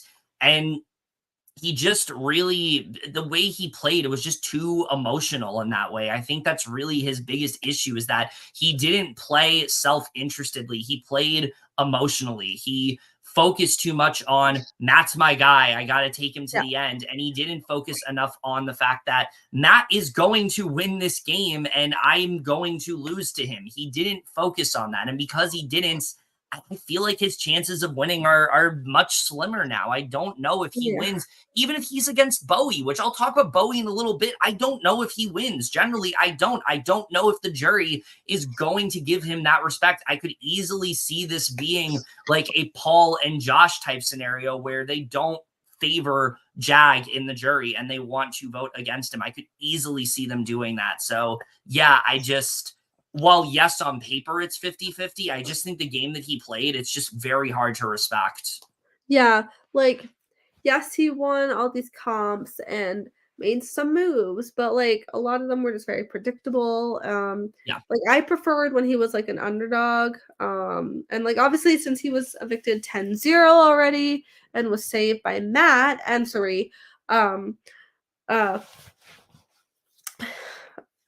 like I feel like he's just gonna have like a really tough shot at the end. So he has to really like own his moves, own Yeah. his game, and all that stuff. Like he's really gonna like have to explain his moves. Especially like and obviously his final form move was just terrible. Like he played Abysmal. final five fine, he played final four awful. No, yeah. Like he needs to really like practice what he's gonna say if he gets there. Like I feel like someone like Bowie would win against him just because like if Matt's not there. And we'll talk about Bowie in a little bit, but yeah, I think she does have legitimate arguments. Just because like him being like I feel like he's gonna bomb and also have a harder shot, and I feel like they would just vote for Bowie, even though they find her kind of an airhead. I think they just vote for her in the sense where she wasn't voted out. Yeah, I think that's always going to be a problem for him, and but like he's obviously like it'd be cool, obviously, to have him win because he's the first. Yeah, great representation. Mm-hmm. Yeah, Sikh Punjabi, great representation, very important. Yeah, but like he just has like. And to me, that is when Jag was like at his best, was when he was talking about like his culture and things like that. I love those segments. Oh, it was just so inspiring, and yeah, he just has a lot of apologies to do. When he after the season. And also like he needs to recognize that he has been very hypocritical in this game. Yeah. Like he talked about how Cirie was isolating people and not giving people a chance and called her a bully, but he's been doing the same thing, and I don't think he has that self-awareness, and I think that's going to be a problem. So yeah, that's where I'm at with Jag. Let's talk about Bowie. So on paper, Bowie's probably the weakest of the three. Definitely. Oh, yeah. Like she played a very passive game in the beginning, actively choosing not to talk game with people early on, literally said, I don't want to talk game with you. Like it's too early on. And because of that, whenever she would enter the room, she wasn't included in stuff. She didn't know what was going on like a lot of the time because they didn't take her. She didn't want to talk games, so they just didn't include her in things. And that is her fault. If she had chosen to talk game with people at the beginning, I do think she would have been in a better spot. I think they would have respected her more. I don't think they'd be calling her fucking Bowie Jane. I think they'd respect her more if that was the case. But they didn't, and that happened. The red vote happens, and I still contend that it was really unnecessary to leave her out of that vote. Like, it would not have changed the vote in any way if Bowie had just voted with them. Like, it would have been like, I don't know, like 10-2 at that point, or 10-1 at that point. Like, it really would not have mattered. So like, I still contend that was a really stupid move to leave her out. But the fact that she's put so much emphasis on that, I think is definitely her downfall. I think if she was willing to be a bit more fluid, I think people would have taken her more seriously. I think they wouldn't have seen her as this like sheep to Matt and Jag. And I think that definitely did hurt her. But I also think it helped her because it helped her find a new path. It helped her kind of find her footing within the game. She was willing to work with Cory in America. She was willing to work with Matt and Jag. She was willing to work with, say, a Blue. Whereas prior to that, she really only focused on Cirie, Felicia, Mimi, and Izzy and the Bye Bye Bitches. That's where her focus was. Yeah, that was her first focus, and then she kept flopping back and forth. And I think her being betrayed actually did help her in a big way because she started to play the game more for herself, and it also showed her I need to, start fighting for myself. And I think that's where Bowie does excel. I think she did a good job with that. Yeah. My issue with her really comes down to the fact that I just don't think she realizes that she could have done a lot more. And I think that if she doesn't bring that up in the jury, that there are a lot of things I could have done differently, I think that might be tough for her. When she wins that second HOH, I mean, if she puts up Jag, I said this before, she puts up Jag, she's in the best spot besides Matt. Maybe even arguably a better spot, because now everybody will want to, everyone will trust Bowie at that point. Oh, Bowie's going to do what I need her to do. Bowie's going to take this shot for me. Bowie's going to, be on my side. Cirie and Felicia would be more open to working with her. They won't be pushing for her at the final 5 in the way that they are if Bowie takes that shot at Jag. But because she didn't, and she did probably the most like safest move she could have, it's just very hard to take her seriously as a game player. Suddenly now they just see her as just a puppet to Matt and Jag. And regardless of if she wanted to be viewed that way, she is viewed that way. And the issue that I really have with Bowie is that it seems like she wants to be viewed that way. She's been saying that she doesn't care about winning. She doesn't want to take out the big threats and things like that. And I think that definitely does hurt her. Now, how does this help her, you may say? Because if she gets to the final 2 and says this was her strategy all along, that's actually really impressive. Because if she was able to get everybody to think that she was going to work with Matt and Jag and not care about winning, only to then completely just dominate at the end, then I'm going to be like, okay, she killed that. And she actually gave a really good speech. And I do think she's had really good jury management. Like, though, yes, she's been saying things, people have not been coming out. I mean, yeah, but like really the only person like actively rooting for her is Cam. Most people just say like, oh yeah, she's an airhead or an idiot. Yeah. Well, I do think her jury management to like Felicia, like in her goodbye message, was like really good when she talked about like, I've been working with them since Final 6. Like, I think that was good for her. She recognizes things about her game.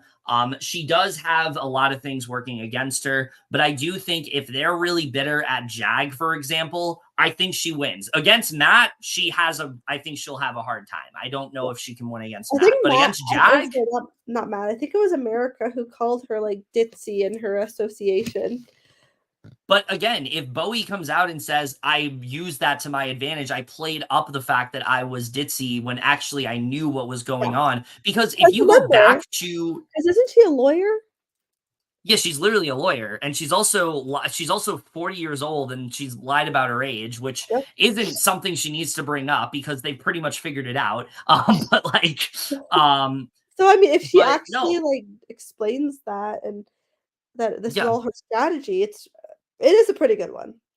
Yeah, that's my thing. I think if she's able to come out and actually explain that, I think that maybe she would be able to get the votes. The problem is I don't know if I have that faith in her. I don't know if I have that confidence in her. I know that her first HOH, she had a really good read on things, and she understood where everybody was at. I think she's, in my opinion, unironically, still had the best HOH of the season, which is crazy. Oh, definitely. 2 HOHs after were not very good, but her first HOH was great. That was the best HOH of the season. She did what she needed to do. She put herself in a better position. There's nobody this season that can say their HOH did that for them. All the other HOHs this season were terrible, aside from Felicia's. Like, all of them were bad. But Bowie actually did put herself in a better position. And as a result, I do think that definitely did help her. I do think she had a good read on things. It really just comes down to, again, is she going to be able to articulate her game in the way that she needs to? If she's able to come out and say that there was purpose, there was meaning to what she did, then that's actually really good. Then Bowie actually can win this game. But if she comes out and she just pulls an Enzo and just praises Jag or praises Matt, then she's going to have a really hard time at the end. I hope she doesn't do that.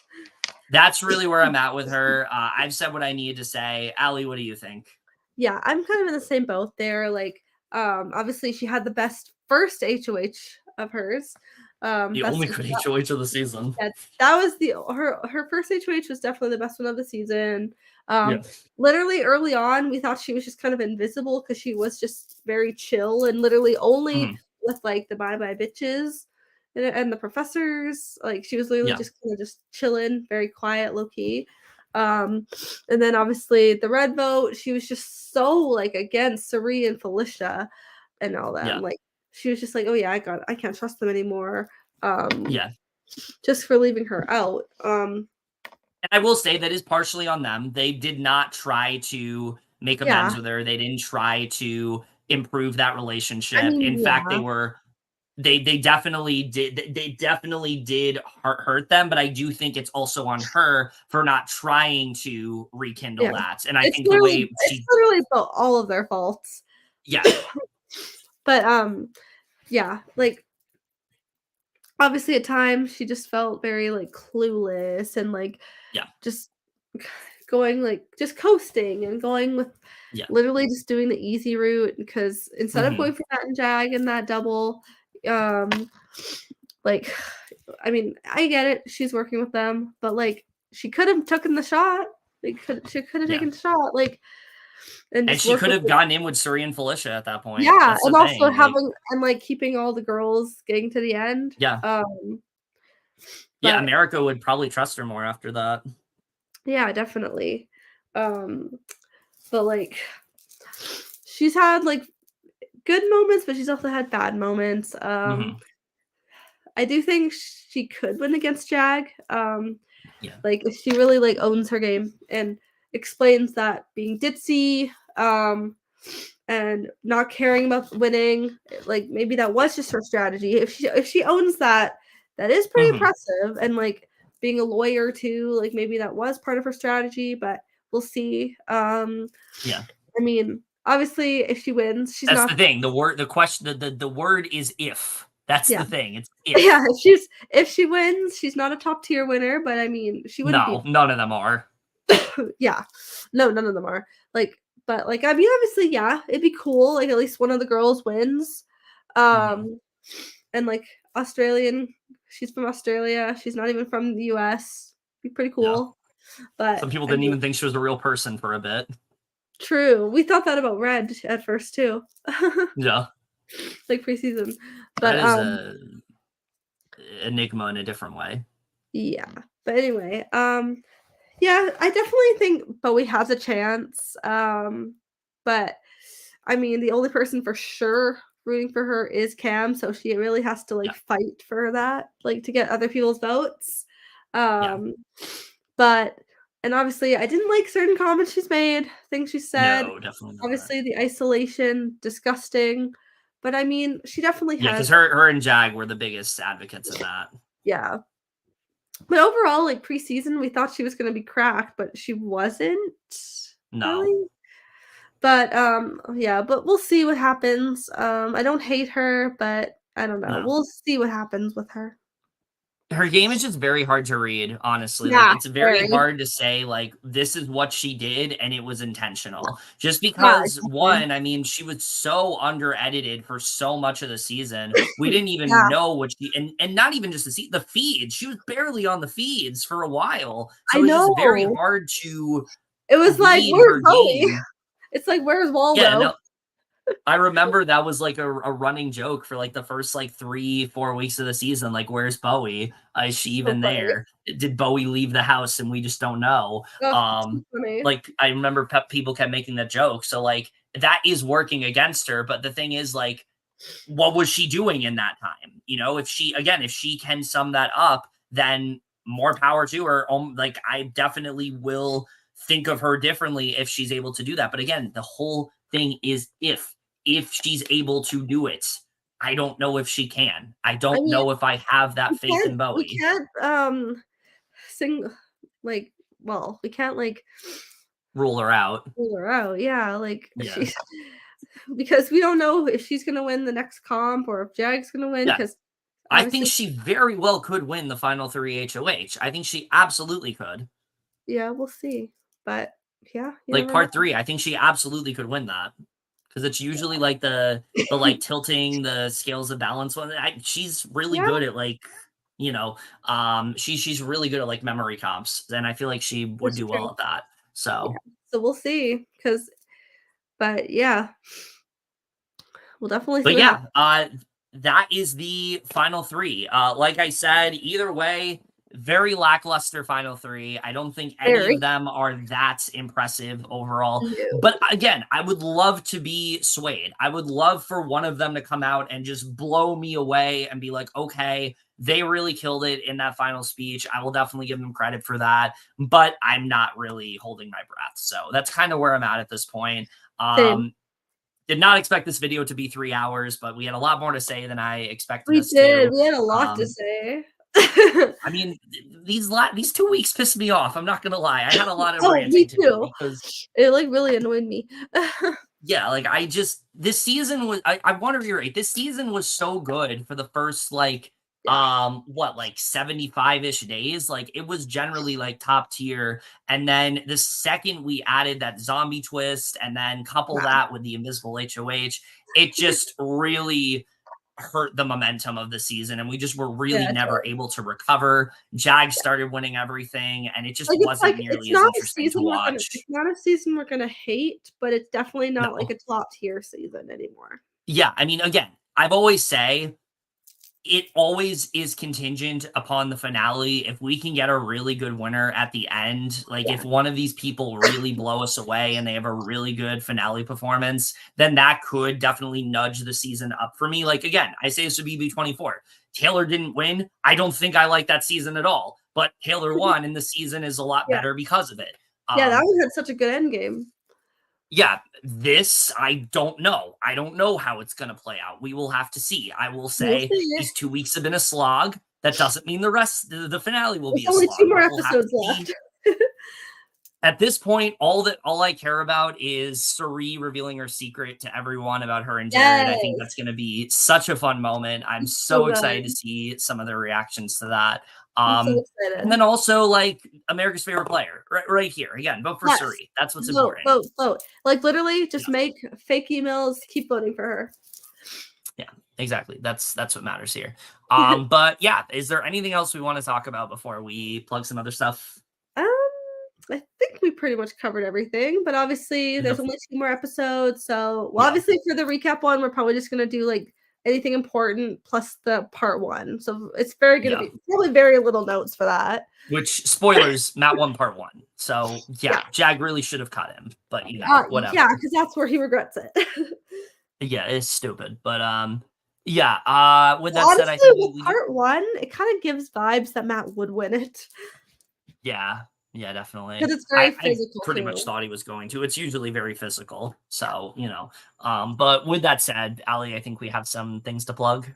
All right. So stay tuned we're going to be covering last week's Survivor, probably later on today. Up tier episode from what I've seen. So excited. And then we might do this week's live. We'll see. Yeah. Depending on our schedules, but if not, we'll just do it whenever. We might have a guest as well, so look forward to that. Yes. if all goes well. And obviously, stay tuned. We'll probably just do the first 4 episodes of House of Villains at this point. Mm-hmm. And then everything else weekly. We'll probably do that later today as well. Catch up on those 2, Survivor and that. And everything else is obviously season reviews for everything. Those are coming when in like off seasons when we have nothing else to talk about. But Traders Canada, stuff like that. We'll definitely do reviews for. I know The Circle just got renewed for season 6 and 7. We still have to review season 5. All the Traders, Traders Canada, Traders US, The Mole, Surviving Paradise. Yeah. The game where Cirie actually wins. So, there's that. But I think other than that. So right now, once Big Brother's done, we really just have like weekly will be House of Villains and Survivor, which are technically just 1 episode a week. Unless there's another Big Brother season immediately after. True. Can you imagine? We just go right into it. It's like BBOTT all over again. I mean, both BBOTT and BB6 and BB18 were good. And we had 2 amazing winners. I do want to rewatch BB18 at some point because I think I was a little too harsh on that season, especially compared to other seasons we've had since. Mecole deserved it, and so did Morgan. Except, I definitely can agree with that. I'm not a big Nicole Franzel fan, but she definitely did deserve that win. So, especially with Paul being terrible at jury management. Yes, but we're not here to talk about Big Brother 18. We're here to talk about 25. We'll see how this goes. I hope it's a good finale. But we will good. just We'll see. we'll just have to see. Keep voting for Cirie. That's what's important here. Yeah, Also, just keep thank voting you for her. for our night owls that we're watching. Ali's always like, oh, what about the night owls? I'm like, there's no night owls that watch our podcast, but we actually had them this time. So, we appreciate that. So long. Like, we thought it was going to be a short video, but nope. Yeah, fucking 3 a.m. Jesus Christ. Well, it's but only it's 12:26 here, but well, it's 3 a.m. here, so But anyway, thank God I don't work. But anyway, that's it for this video. As always, guys, let us know what you are thinking of this endgame here. Are you as bored as we are? Do you have an idea of who's going to win? Do you care who's going to win at this point? Because I don't know if we do. I think we have an idea of what we think is going to happen, but I don't think we care what's going to happen because who we wanted to win are no longer in the game. So our dilemma is we just kind of have to go off what we have, and that's just kind of where we're at. But yeah, that's it for this video. Hope you guys enjoyed it. And remember, couples who podcast together stay together. We will see you guys later. have a good night. Love you guys. Have a good night.